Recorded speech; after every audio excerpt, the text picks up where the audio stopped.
আসসালামু আলাইকুম ওয়ারহমতুল্লাহি ওয়াবারাকাতুহু। আশা করি আল্লাহর অশেষ রহমত ও মেহেরবানিতে আপনারা সকলেই ভালো আছেন আর আপনারা দেখছেন আলোকিত ইসলামিক টিভি।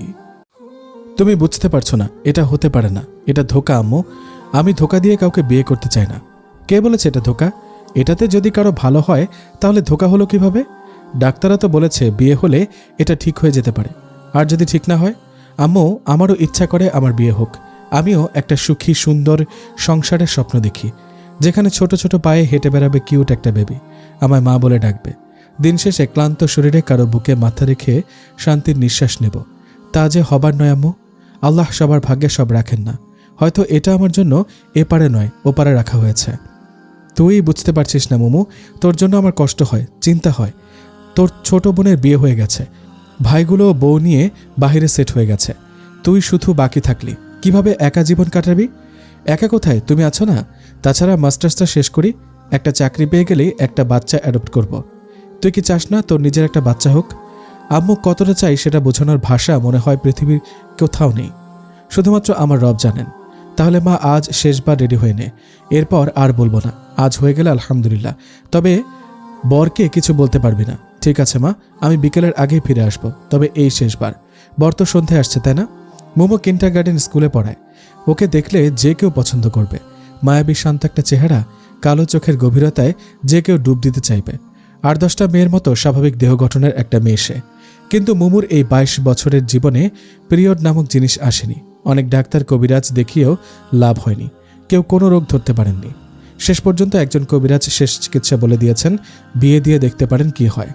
তারপর থেকে প্রায় 10টা প্রস্তাব এসেছে, সবাই পছন্দ করেছে, কিন্তু মোমো তার জীবনের কঠিন সত্যটা সবাইকে বলে দিয়েছে আগে থেকে, তাই বিয়েটা আর এগোয়নি। মোমো দুপুরের পরই নায়ডার বাসায় চলে আসলো। আসসালামু আলাইকুম মিস মোমো, বড় চিন্তিত লাগছে। মোমো বিছানার একপাশে ব্যাগটা রেখে বিছানায় উপর হয়ে শুয়ে বলল, আম্মু আজ আবার একটা প্রস্তাব নিয়ে আসছেন, আর তুই তো জানিসই এটা কোনোভাবেই সম্ভব না। কেন সম্ভব? হয়তো আল্লাহ এর মাঝে চিকিৎসা দিয়ে রেখেছেন। আমিও রাজি হয়ে গিয়েছি বিয়েতে। নায়রার সাদা ফ্যাকাশে হয়ে যাওয়া মুখে একটু লজ্জার আবির পড়ল। কি বলছিস তুই? বিয়ে সেটা কিভাবে সম্ভব? তুই বস, আমি প্যাডটা চেঞ্জ করে আসি। নায়রা প্যাড নিয়ে বাথরুমে চলে গেল, আর মোমো সেদিকে তাকিয়ে ভাবল, কি অদ্ভুত আল্লাহর লীলা। এত রহস্য আল্লাহ সব জায়গায় রেখেছেন যে তিনি ছাড়া সেটা উদ্ঘাটন করা কারো পক্ষে সম্ভব নয়।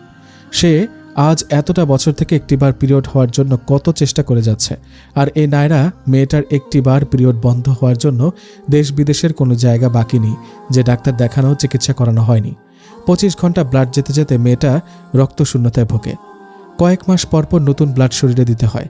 আল্লাহর কি নিগূঢ় রহস্য। কলেজের প্রথম দিন মেয়েটা কোণের এক বেঞ্চে বসেছিল। অনেকে শ্বেতাঙ্গ, ফিরিঙ্গি, ধবল রোগী বলে ওকে খোঁচা মারছিল।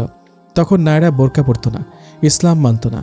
মানবেই বা কেমন করে? জানতই তো না, কারণ অনেক বড় আর ধনী পরিবারে তার জন্ম, যেখানে প্রতিনিয়ত আধুনিকতার চর্চা হয়, যেখানে চলে নাচ গান আর নিত্য নতুন মডার্ন সাজার প্রতিযোগিতা। মোমো সেদিন ওর পাশে এসে বসেছিল।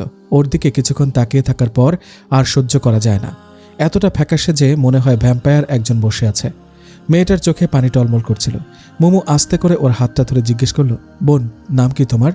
নায়রা। তোমার নাম? মোমো। তোমার বাড়ি কি এখানে? না, আমি নানু বাড়ি থেকে পড়াশোনা করি। আমাদের বাড়ি এখান থেকে 6 ঘন্টার রাস্তা। ও, আসলে এখন স্যার নেই, ক্লাস হবে না, চলো কমন রুমে বসে কথা বলি। কমন রুমে এসে নায়রার কোনার একটা টেবিলে 2টা খালি চেয়ার টেনে এনে বসলো। এরপর ব্যাগ থেকে চিপস বের করে দুজনে খাওয়া শুরু করলো। তোমার চোখ তো দারুণ সুন্দর, অনেক মায়া আছে ওই চোখে, তুমি আমার বান্ধবী হবে? নায়রার উচ্ছ্বসিত কণ্ঠে বন্ধুত্বের আহ্বান শুনে মোমো খুশি হলো। পরম মমতায় ওর হাত ধরে নিয়ে বলল, তোমার চোখগুলো গভীর মায়ায় ভরা, তাই বন্ধুত্ব করা যায়, তবে শর্ত হলো কখনো ছেড়ে যেতে পারবে না, কিছু লুকাতেও পারবে না। সেদিন থেকে হয়ে গেল তাদের বন্ধুত্ব। একজন যেন অন্যজনের আত্মার আত্মীয় হয়ে গেছে। মোমো জানলো তার থেকে আরও গভীর কষ্টে আছে নায়রা। যেদিন থেকে তার পিরিয়ড শুরু হলো, বন্ধ কিংবা শেষ হওয়ার কোনো উপায় নেই। 6 মাসের বেশি সময় ধরে মাসিক না হয়, অথবা বয়স 16 হওয়ার পরেও মাসিক শুরুই না হয়ে থাকলে, তাহলে একটা মেয়ের ডাক্তারের কাছে যাওয়া উচিত। কারণ বিষয়টিকে অবহেলা করলে শরীরের গ্রোথ হরমোন উৎপাদনে ব্যাঘাত ঘটে এবং শরীরের স্বাভাবিক বৃদ্ধি বাধাগ্রস্ত হয়। জন্ম থেকেই কোনো কোনো মহিলার জনিতে ত্রুটি থাকে, এর ফলে মাসিক অনিয়মিত হয়। হরমোনের পরিবর্তনের ফলে ডিম্বস্ফোটনে ওভুলেশন সমস্যা হতে পারে। মেয়েরা পিরিয়ড কবে হবে তার জন্য এমনভাবে অপেক্ষা করে, পরীক্ষার রেজাল্টের জন্য বোধহয় তা করে না। 20 থেকে 40 বছরের মহিলার ক্ষেত্রে পিরিয়ড অনিয়মিত হলে বা বেশি হলে অবশ্যই ধরে নিতে হবে তার মধ্যে অস্বাভাবিকতা আছে। কিন্তু নায়ডার এমন সমস্যা যেটার কোনো সমাধানই বের করা যায়নি। বাবা মা যথেষ্ট চেষ্টা করেছেন, শেষ পর্যন্ত তাকে নানুবাড়ি পাঠিয়ে দিয়েছেন যাতে ওর জন্য পরিবারের বা অন্য বোনদের বদনাম না হয়। কি ভয়ঙ্কর এক জীবন পার করছে নায়ডা। বাহিরে বের হলে মানুষ ওকে দেখলে ভয় পায়, অন্য চোখে তাকায়। কিন্তু মুমুর পরিবার ইসলামিক জ্ঞান সম্পন্ন থাকায় মুমুকে এ ধরনের কোনো পরিস্থিতিতে পড়তে হয়নি। এমনকি পরিবারের বাহিরে কেউ জানেও না যে মুমু এমন। এখন কি করতে চাস তুই? ছেলের সামনে যাবি? বাথরুম থেকে এসে নায়ডা হাত মুছতে মুছতে বলল। মুমুও কাপে কফি ঢালতে ঢালতে বলল, এতে যদি আম্মুর মনে শান্তি আসে তাহলে যাব। আসলে নায়রা, দুনিয়া তো কিছুই নয়, এটা একটা পরীক্ষা ক্ষেত্র। এই দুনিয়া হচ্ছে স্বপ্ন আর আখেরাত হচ্ছে বাস্তব। মৃত্যু এই দুয়ের মধ্যবর্তী অবস্থা। আমরা আছি স্বপ্নের ঘোরে। হাসান আল বসরি রহমতুল্লাহ আলাইহির একটি উক্তি। ঠিক বলেছিস, তবে মাঝে মাঝে দুনিয়াতে কিছু কাজ করতে হয় সুন্দর আখিরাত পাওয়ার জন্য। তা ছেলেটা কি করে? সেসব গেলেই শুনবি, তাড়াতাড়ি বোরকাটা পর।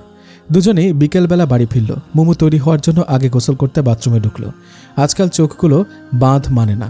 শাওয়ারের নিচে দাঁড়িয়ে একান্তেই চোখগুলো স্রোতের টানে ভাসায়। শাওয়ারের পানি আর চোখের পানি মিলেমিশে একাকার হয়ে যায়। আসলে কিছু কষ্ট, কিছু না পাওয়া ভালোবাসা একান্ত নিজের কাছে থাকতে হয়, থাকতে দিতে হয়। এরা যে শিকলে বন্দী, মুক্ত বিহঙ্গের মতো উড়ে বেড়ানো তাদের জন্য বড়ই বেমানান। আজও বাথরুমে গোসলে গিয়ে অনেকক্ষণ কাঁদল সে। তারপর বেরিয়ে আসলো হাসি মুখে। নায়রা ঠিকই সব বুঝল, এই জগতের বাসিন্দা যে সেই তো বুঝে সব। আসসালামু আলাইকুম। বসার রুমে এসে একটা ছেলেকে পাঞ্জাবি পায়জামা পরা অবস্থায় বসে একটা বই পড়ছে দেখে মুমু সালাম দিল। ওয়ালাইকুম আসসালাম, বসুন। তা কেমন আছেন? জি ভালো। বড় নার্ভাস ফিল করছেন? ওহ, বুঝতে পেরেছি কেন এমন হচ্ছে। মুমু চমকে উঠল। ছেলেটাকে আমাকে দেখে কিছু বুঝতে পেরেছে? সেটা কিভাবে সম্ভব? কি বুঝতে পেরেছেন? এটাই, এখান থেকে যেতে কষ্ট লাগছে। চিন্তা করবেন না, আমি আপনাদের পাশের বাগানেরই অ্যাসিস্ট্যান্ট ম্যানেজার হয়ে এসেছি। যখন ইচ্ছা বাবার বাড়ি আসতে পারবেন আপনি। ও হ্যাঁ, এসব কথা থাক এখন। আচ্ছা, আপনার কোন কালার শাড়ি পছন্দ? মানে আপনাকে আমার পছন্দ হয়ে গেছে আর কি।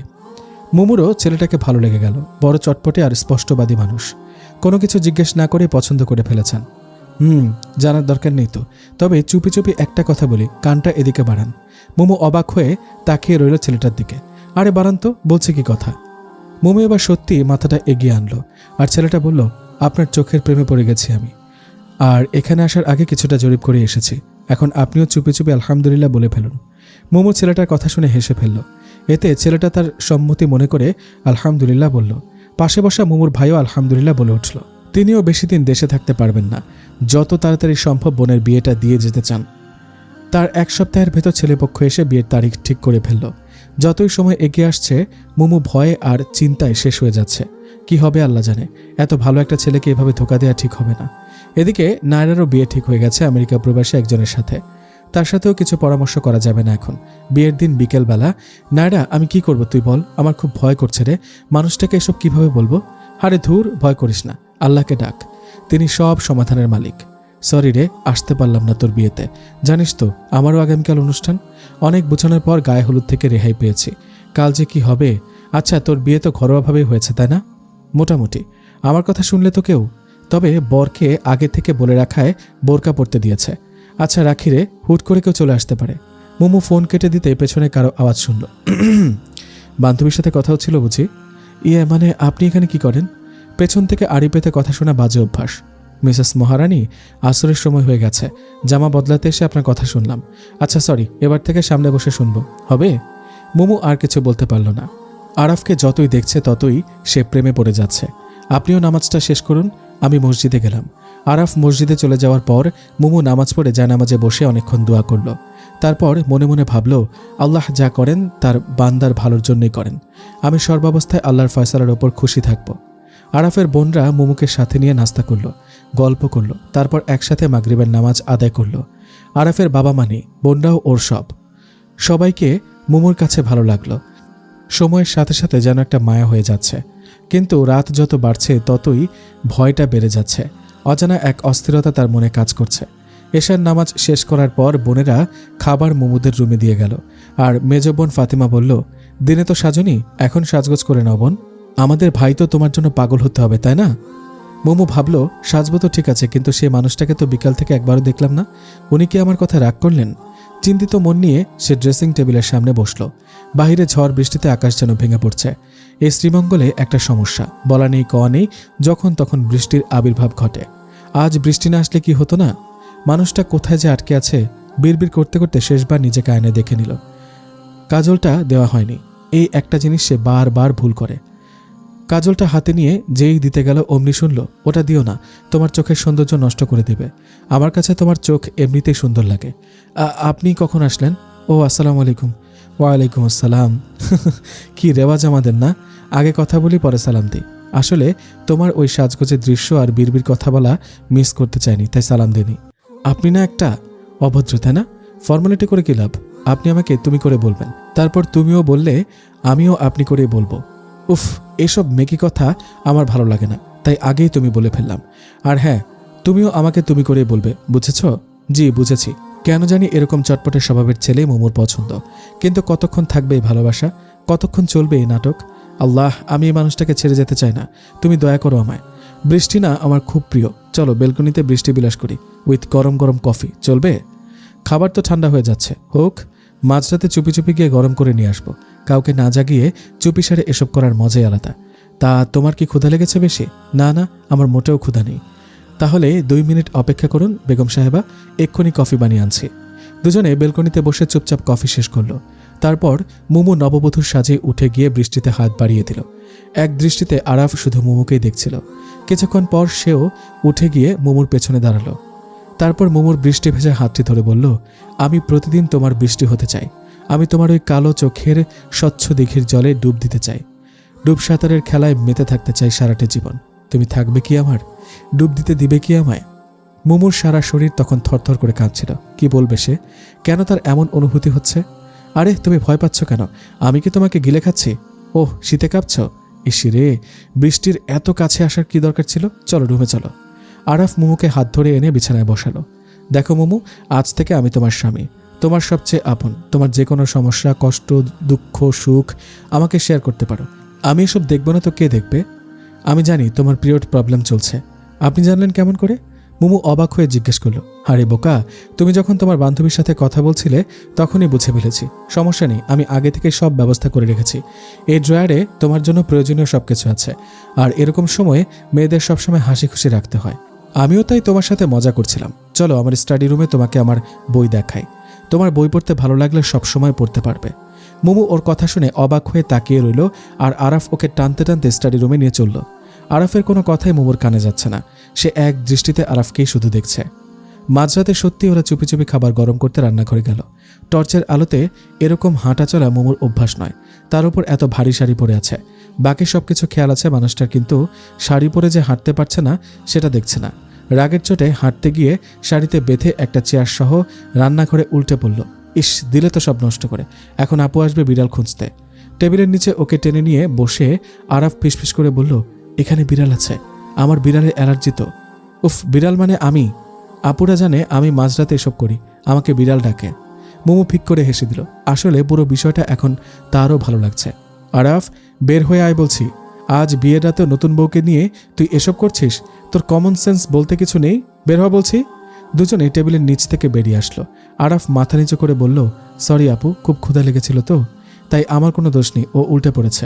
চুপ। ইসরে, ও শাড়িটাও খুলেনি। কি একটা অবস্থা করেছে মেয়েটার। আর কবে বড় হবি তুই আরাফ? যা, ওকে নিয়ে রুমে যা, আমি খাবার গরম করে আনছি। না না আপু, আপনি কষ্ট করবেন না, আমি গরম করে নেব। আসলে শাড়ি পরা হয়নি তো কখনো। জানি বোন, তুমি গিয়ে শাড়ি পাল্টে ফ্রেশ হও। এই উল্লুক এসব সাজগোজের মানে বুঝবে না। যাও, আমি খাবার গরম করে আনছি। তারপর তিনি অগ্নি চোখে এমনভাবে তাকালেন যে আরাফ মুমুর হাত ধরে রুমের দিকে দৌড় দিল। দুজনে রুমে এসে হাসতে হাসতে কুটিকুটি হলো। একসময় আরাফ মুমুর দিকে তাকিয়ে বলল, এমনই একজন মানুষের অপেক্ষায় ছিলাম যে আমাকে বুঝবে, আমার সব জেনেও ভালোবাসবে। আপনার সব মানে? এমন সময় বড় আপু ঘরে ঢুকায় দুজনের কথা বলা বন্ধ হয়ে গেল।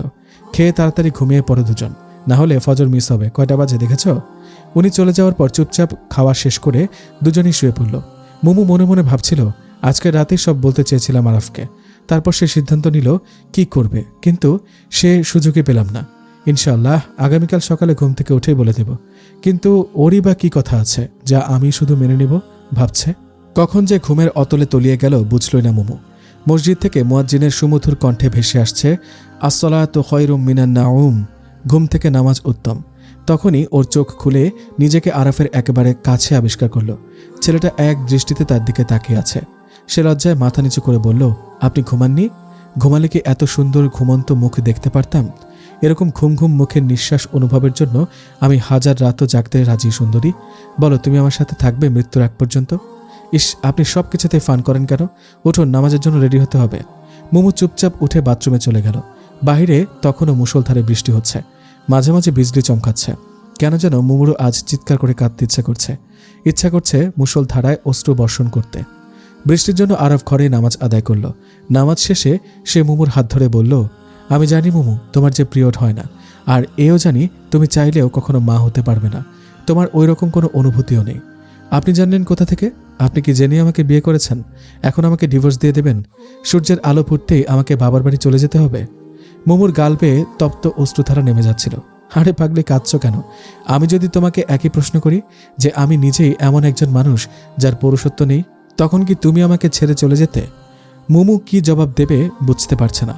তাকে অবাক করে রেখে আরাফ চা বানাতে চলে গেল। আগে চাটা খেয়ে নাও, তারপর আরামসে বসে কথা বলা যাবে। ভোরের শান্ত নির্মল বাতাস খুব ভালো লাগছে, তাই না? আরাফ চা রেডি করে মোমোকে নিয়ে বেলকনিতে এসে বসল। আপনি কোথা থেকে এসব শুনেছেন বলুন না? আপনি কি আমাকে বাড়িতে পাঠিয়ে দেবেন? উফ, তোমাকে তো টিয়া পাখি বলে ডাকতে হবে, এত বলতে পারো তুমি। আর বলছি না আপনি করবেন না। এই বস্তা পচার শব্দ আমার ভালো লাগে না, পরপর লাগে। আমার কথার উত্তর দিন আগে, এরপর অন্য কথা। চা ঠান্ডা হয়ে যাচ্ছে মোমো, পরে শুনলে হয় না? এখানে আমার হার্টবিট বেড়ে গেছে আর আপনি চা ঠান্ডার চিন্তা করছেন?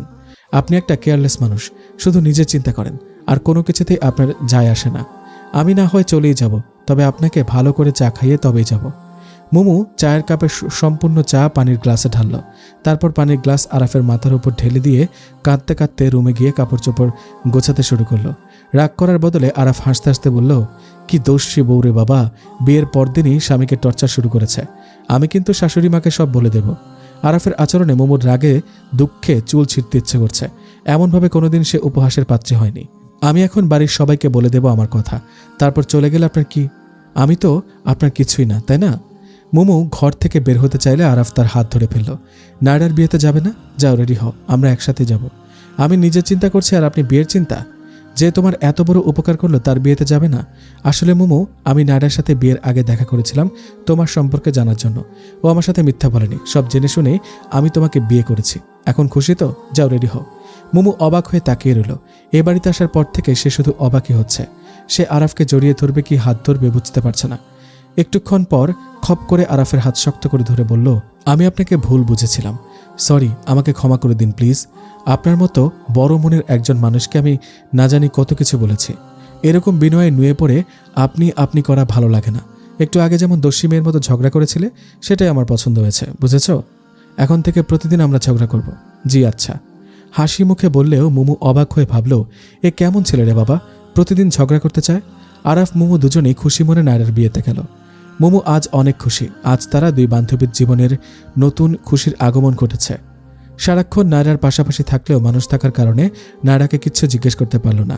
তবে মোমোর খুশি দেখে নায়রাও খুব খুশি হলো আর ফিসফিসি করে বলল, আল্লাহ সত্যবাদীদের ভালোবাসেন আর তাদের সমস্ত বিপদ থেকে রক্ষা করেন। সখী, এই কথাটা সবসময় মনে রাখিস আর দোয়া করিস। সত্যি সখী, আমিও দোয়া করি তোর জীবনটাও যেন আনন্দে ভরে ওঠে। রাতের বেলা নায়রা তার স্বামী ফারদিনকে সবকিছুই খুলে বলল। সব শুনে ফারদিন শান্ত সুরে জিজ্ঞেস করলো, আমি তো তোমাকে মেনে নাও নিতে পারি, এসব জেনেও তুমি কেন আমাকে আজই সবকিছু বলছো? আমি চাই না মিথ্যার আশ্রয়ে জীবন সাজাতে। আমি বরাবরই মিথ্যা বলা পছন্দ করি না। আর যখন হেদায়েতের পথে পা বাড়ালাম তখন তো এটা চিন্তা করাও আমার জন্য কঠিন। এক হাদিসে আব্দুল্লাহ ইবনে ওমর রাদিয়াল্লাহু তাআলা আনহু থেকে বর্ণিত, রাসূল সাল্লাল্লাহু আলাইহি ওয়াসাল্লাম বলেছেন, যখন তোমার মাঝে 4টি জিনিস থাকবে তখন দুনিয়ার সবকিছু হারিয়ে গেলেও তোমার কোনো সমস্যা নেই। নাম্বার 1, আমানত রক্ষা করা। নাম্বার 2, সত্য কথা বলা। নাম্বার 3, সুন্দর চরিত্র। নাম্বার 4, বৈধ রুজি। আহমদ আত-তারগিব ওয়া তারহিব, হাদিস নাম্বার 4181। সুতরাং আমি কিছু হারানোর ভয় করি না। ফারদিন নায়রার কথা শুনে হাত ধরে হাসি মুখে বলল, তোমার কথাগুলো আমার খুব পছন্দ হয়েছে। এসব নিয়ে চিন্তা করার কোনো কারণ নেই। আমরা আবার চিকিৎসা করাবো, চেষ্টা করব। ফারদিনের কথা শুনে নায়রা তার বুকে শান্তির নিঃশ্বাস ছেড়ে বলল, আলহামদুলিল্লাহ, আর ভাবল আল্লাহ সৎপথে থাকা প্রত্যেক মানুষকে সাহায্য করেন। আমাদের শুধু উচিত দোয়া আর আমল করে যাওয়া। বাড়ির সবাই নায়রাকে খুব আদর করে ভালোবাসে। নায়রা এত শান্ত আর নম্র স্বভাবের মেয়ে যে রাশভারী ফারদিনও 2 দিনের মাথায় নায়রার প্রেমে হাবুডুবু খাওয়া শুরু করলো। মোমো নায়রা দুজনই মনের দিক থেকে দুটো সুন্দর মন খুঁজে পেয়েছে সত্যিকার ভালোবাসার মানুষ। কিন্তু জীবন তো এভাবে চলার নয়। জীবনের পথে মানুষকে যে অনেক পরীক্ষার সম্মুখীন হতে হয়, কখনো ধৈর্য পরীক্ষা, কখনো বিপদ, কখনো বা কঠিন কোনো কিছু। 1 সপ্তাহ পর মোমুরা বাগানে তাদের বাংলোতে চলে আসলো। বিকালবেলা মোমু ড্রেসিং টেবিলে বসে তার চুল আঁচড়াচ্ছে। মনে চলছে তার গভীর ভাবনা। আরাফ সুন্দর সুঠাম গঠনের একজন প্রাণবন্ত ছেলে, আর তার তো একটা চাওয়া পাওয়ার ইচ্ছা আছে, স্বপ্ন আছে। এভাবে তো নিজে কিছু পাওয়ার জন্য আরেকজনের স্বপ্নকে ভেঙে দিতে পারি না। এতটা স্বার্থপর হওয়া বোধহয় ঠিক হবে না। হয়তো একসময় সে বাহিরের দুনিয়ায় আকৃষ্ট হয়ে যাবে। আর কতক্ষণ লাগবে চুল ঠিক করতে? আসো না, তোমার সাথে আমার কিছু কথা আছে। কি কথা বলো, শুনছি। আমারও যে কিছু কথা আছে। আমিও তোমাকে একটা কথা জানাতে চাই মোমু। আমি চাই না ধোকার মাধ্যমে জীবন চালাতে। পবিত্র কোরআনে আল্লাহ পাক বলেন, আর দুনিয়ার জীবনটা তো ধোকার সামগ্রী ছাড়া কিছুই নয়। আজ তোমার কি হয়েছে বলো তো? কেন এমন করে কথা বলছো? বলে মোমু চুল খোপা করতে করতে ওর পাশে এসে বসল। ভালো লাগে তোমার চুল খোপা করা, দীঘল কেশের মোহময় সুগন্ধে ডুবে যাওয়া। ভালো লাগে কল্পনায় তোমায় নিয়ে উড়ে যাওয়া সুদূর কোনো স্বপ্নরাজ্যে, যেখানে থাকবে না কোনো বাধা, কোনো না পাওয়ার আকাঙ্ক্ষা। মোমুকে তার পাশে বসাতে বসাতে আরাফ কথাগুলো ছন্দের সুরে বলল, আজ বড় কবি কবি ভাব লাগছে যে। কি এমন বলবে তুমি যেটা ধোঁকা থেকে বাঁচাবে? আমি যা বলবো তা মনোযোগ দিয়ে শুনতে হবে, তারপর সিদ্ধান্ত নিবে তুমি কি করবে। আমি এই কথা একমাত্র তোমাকেই বলছি, আর সর্বস্রষ্টা মহান রব তো জানেনি। বলো, তুমিও কাউকে বলবে না? কি এমন কথা যেটা এতটাই গোপন, কাউকে বলা যাবে না? তুমি আমাকে নিশ্চিন্তে বলো, ইনশাআল্লাহ পরিপূর্ণ জ্ঞান অবস্থায় এই কথা কারো কাছে বলবো না। মোমো একটু ভয়ে ভয়ে কথাটা বলল। না জানি কি কথা, সেটা ভেবে সে ঘাবড়ে গিয়েছে। মোমো, আমি এইডস আক্রান্ত। গত 6 মাস আগে একজনকে ব্লাড দিতে গিয়ে ধরা পড়েছে আমি HIV পজিটিভ। আর তুমি তো জানো এই ধরনের রোগের কোনো চিকিৎসা নেই। আমার আপুরা শুনলে কি পরিমাণ কষ্ট পাবে বুঝতেই পারছো। তাই আমি কথা কাউকেই বলতে চাইনি, কিন্তু ওনারা বিয়ের জন্য জবরদস্তি করতে করতে একসময় বাধ্য হয়ে হ্যাঁ করে দিলাম। তোমার সম্পর্কে জেনেই তবে এই বিয়ে করতে রাজি হয়ে গেছি, এক কথায় যাতে যৌন সম্পর্ক স্থাপন করা না লাগে। অবশ্য তোমাকে আমার অনেক পছন্দ হয়েছে, আর এখন তো ভালোবাসি। যদি অন্য কোনো মেয়ে হতো তখন কি করতে? কাঁপা কাঁপা গলায় মোমো বলে উঠল। তখন বলে দিতাম আমি 3 নম্বর সেক্টরের বাসিন্দা। আর সেটা কি বুঝতেই পারছো? আরাফ পরিবেশ স্বাভাবিক করার জন্য হেসে দিল, কিন্তু ততক্ষণে মোমুর চোখ গড়িয়ে পানি পড়ছে। ও এত বড় একটা কথা শুনবে কল্পনাই করতে পারেনি।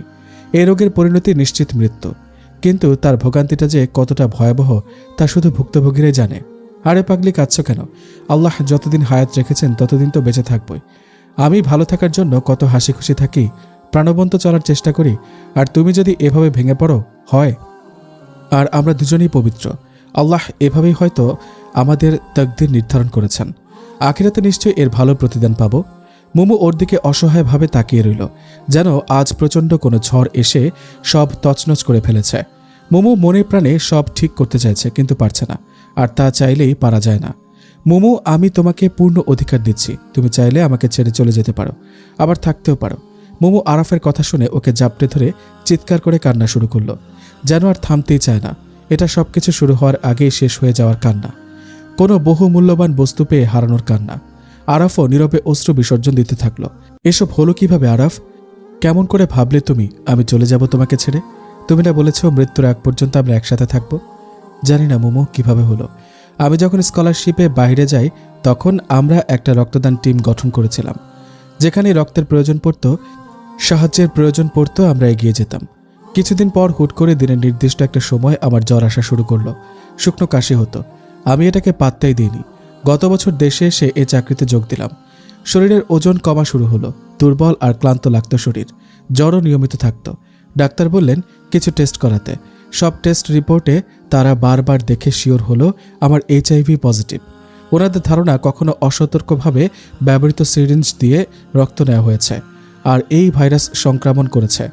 মোমো সারা রাত ধরে জায়নামাজে বসে কাঁদল। তারপর একসময় উঠে গিয়ে আরাফের কম্পিউটার সামনে বসল। মোমো স্কুল জীবনে এইডস সম্পর্কে সংক্ষেপে যা লেখা ছিল তাই পড়েছে। এরপর আর এই রোগ সম্পর্কে জানা হয়নি। আজ প্রথম এইডস সম্পর্কে মোমো ইন্টারনেটে ঘাটাঘাটি করল। আর ভাবল আমাকেও কিছু একটা করতে হবে, ওর চিকিৎসার জন্য আমিও চাকরি করব। মৃত্যুর এক মুহূর্ত পর্যন্ত ওর পাশে থাকবো ছায়ার মতো। এজন্য হয়তো আল্লাহ আমাদের দুজনকে মিলিয়ে দিয়েছেন। আকাশের বুক চিরে উড়ে চলেছে প্লেন। পেঁজা তুলোর মতো মেঘ ভেসে বেড়াচ্ছে জানালার আশেপাশে। নিচের সবকিছু বিন্দুর মতো লাগছে। নায়রার সবচেয়ে বেশি ভালো লাগে আকাশ পথে জার্নি।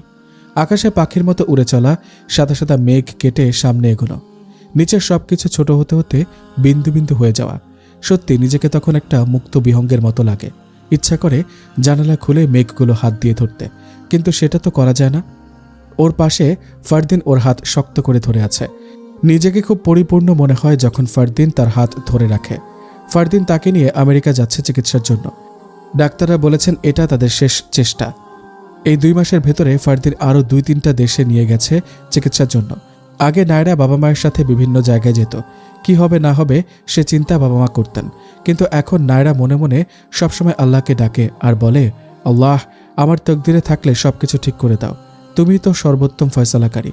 নায়রা ফারদিনের কাঁধে মাথা রেখে জিজ্ঞেস করল, আমি যদি ভালো না হই তাহলে কি তুমি আমাকে ছেড়ে চলে যাবে? এসব বলো কেন নায়রা? আল্লাহ চাইলে সব সম্ভব, আমরা তো চেষ্টা করতে পারি। আমি জানি একটা মেয়ের জীবনে যেমন মা হওয়া সবচেয়ে আনন্দের, তেমনই একটা ছেলেও চায় সে বাবা হবে। তার ছোট্ট বাবুটা তাকে বাবা বলে ডাকবে। দুষ্টুমি আর প্রাণচঞ্চলতায় ভরে উঠবে একটি ঘর। কিন্তু কখনো যদি তা না হয় তাহলে কি তাতে সেই মেয়েটার হাত থাকে? নায়রা ফারদিনের কাঁধে মাথা রেখে কথাগুলো বলছিল, আর চোখ বেয়ে অশ্রুকণা পড়ছিল ফারদিনের হাতে।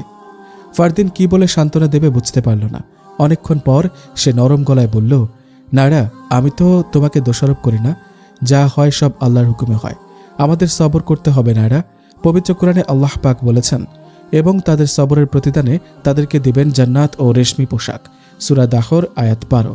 তাছাড়া এটাও হতে পারে সন্তান আমাদের জন্য কল্যাণকর নয়। সন্তান হয়তো আমাদের দুনিয়ার জীবনে মোহগ্রস্ত করে ফেলতে পারে। লম্বা একটা লেকচার দেওয়ার পর ফারদিন নায়রাকে ডাক দিল, তুমি কি আমার কথা শুনতে পাচ্ছ? মনে এরকম ভাবনা আসছিল ফারদিনের, সত্যি কি সে যা বলল তা মেনে নিতে পারবে? বাচ্চা না হলে কি সে নায়রাকে পাশে রাখবে, ভালোবাসতে পারবে? কোনো সাড়া না পেয়ে তাকিয়ে দেখল নায়রা তার কাঁধে হেলান দিয়ে ঘুমিয়ে পড়েছে। ফারদিনও সব চিন্তাগুলোকে মন থেকে দূর করে একটু ঘুমানোর চেষ্টা করল। দেখুন, ওনার যে রোগ সেটা কেন হয়েছে আমরা বুঝতে পারছি না। ওনার শরীর ব্লাড আর ডিম্বাণুগুলো ধরে রাখতে পারছে না। এমনকি ওনার যে হরমোনাল প্রবলেম সেটাও কেন হচ্ছে আমরা ধরতে পারছি না। মিস্টার ফারদিন, আপনাদেরকে মন শক্ত করতে হবে, আমাদের কিছু করার নেই। কোনোভাবে কি সম্ভব নয়?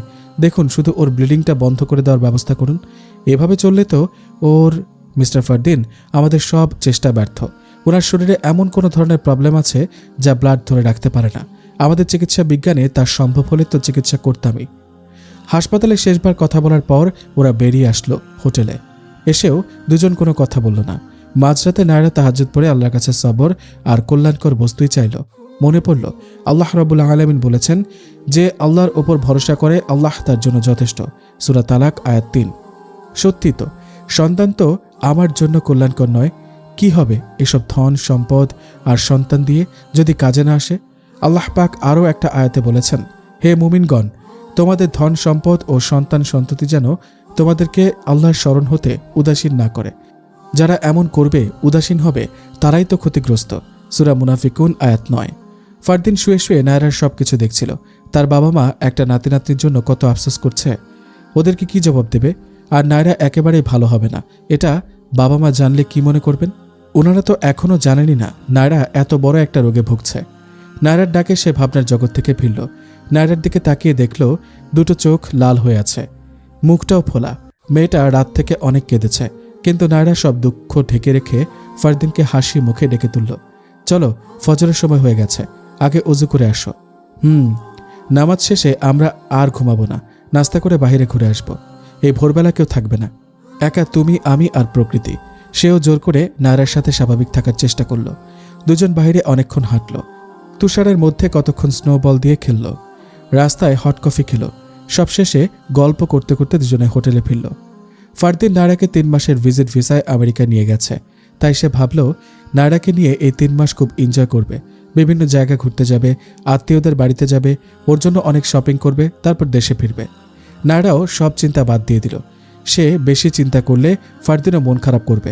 দুজনই দুজনের সামনে হাসি মুখে থাকার চেষ্টা করে, কিন্তু দুজনই ভেতর থেকে দুজনের দুঃখ অনুভব করতে পারে। দুজনই গভীর রাতে বোবা কান্না কাঁদে, একজন না পাওয়ার কান্না আর অপরজন পেয়ে হারানোর কান্না। 6 মাস পর দুজন যখন দেশে ফিরল, তখন মুমুদের পরিবারে অনেক কিছুই ঘটে গেছে, যা নায়রা কিংবা ফারদিন কেউ জানে না। মুমু পাগলের মতো ঘাটাঘাটি করে সব তথ্য বের করল। আরাফের জন্য একটা খাবারের লিস্ট, একটা বিশ্রামের লিস্ট, চিকিৎসা, সবকিছুর চার্ট তৈরি করল। দিনের একটা নির্দিষ্ট সময় সে বিশ্রাম করতেই হবে। আরাফের প্রতি ভালোবাসা, সহানুভূতি যেন আরও দ্বিগুণ বেড়ে গেল। এভাবে 1 মাস অতিবাহিত হওয়ার পর মুমুর আম্মুও হুট করেই আল্লাহর ডাকে চলে গেলেন না ফেরার দেশে। নায়রাও দেশের বাইরে, মাও মারা গেছেন। তারপর আরাফের এত বড় অসুখ, মুমু যেন মাঝ নদীতে পড়ে দিশেহারা হয়ে গেল। দুশ্চিন্তার শোকের ঢেউয়ে হাবুডুবু খেতে লাগলো। কিন্তু মনে একটা মাত্র আশা নিয়েই সে জীবন পথে হাঁটতেই থাকলো। আল্লাহ কষ্টের পর সুখ দিবেন, সূরা তালাক আয়াত 7। আর তোমরা নিরাশ হও না এবং দুঃখ করো না, যদি তোমরা মুমিন হও তবে তোমরাই জয়ী হবে, সূরা আল ইমরান আয়াত 139। যে আল্লাহর উপর ভরসা করে আল্লাহ তার সকল বিপদ দুঃখ দূর করে দেন।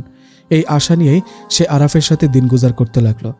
অনেক চেষ্টা করে আরাফকে রাজি করিয়ে বাচ্চাদের একটা স্কুলে চাকরি নিল, যাতে পরবর্তীতে টাকার জন্য আরাফের চিকিৎসা ত্রুটি না হয়। আর কতদিনই বা আরাফ চাকরি করতে পারবে? পরবর্তীতে তো তাদের চলতে হবে। আরাফ দিন দিন ওর এত ব্যাকুলতা আর ভালোবাসা দেখে অবাক হচ্ছে। তাহলে তার এটা মিথ্যা কোনো ভুল না। সে মুমুকে সারা জীবন কাছে রাখার জন্য এরকম আরও 1000টা মিথ্যা বলতে পারবে। হঠাৎ একদিন মুমুর মনে হলো আরাফ তো তাকে এখনও রিপোর্ট দেখায়নি, ডাক্তারের কাছেও কখনো তাকে নিয়ে যায়নি। অসুখের অবস্থা এখন কোন পজিশনে আছে, কি কি মেনে চলতে হবে, সেটাও তো ডাক্তারের কাছ থেকে জানা হলো না।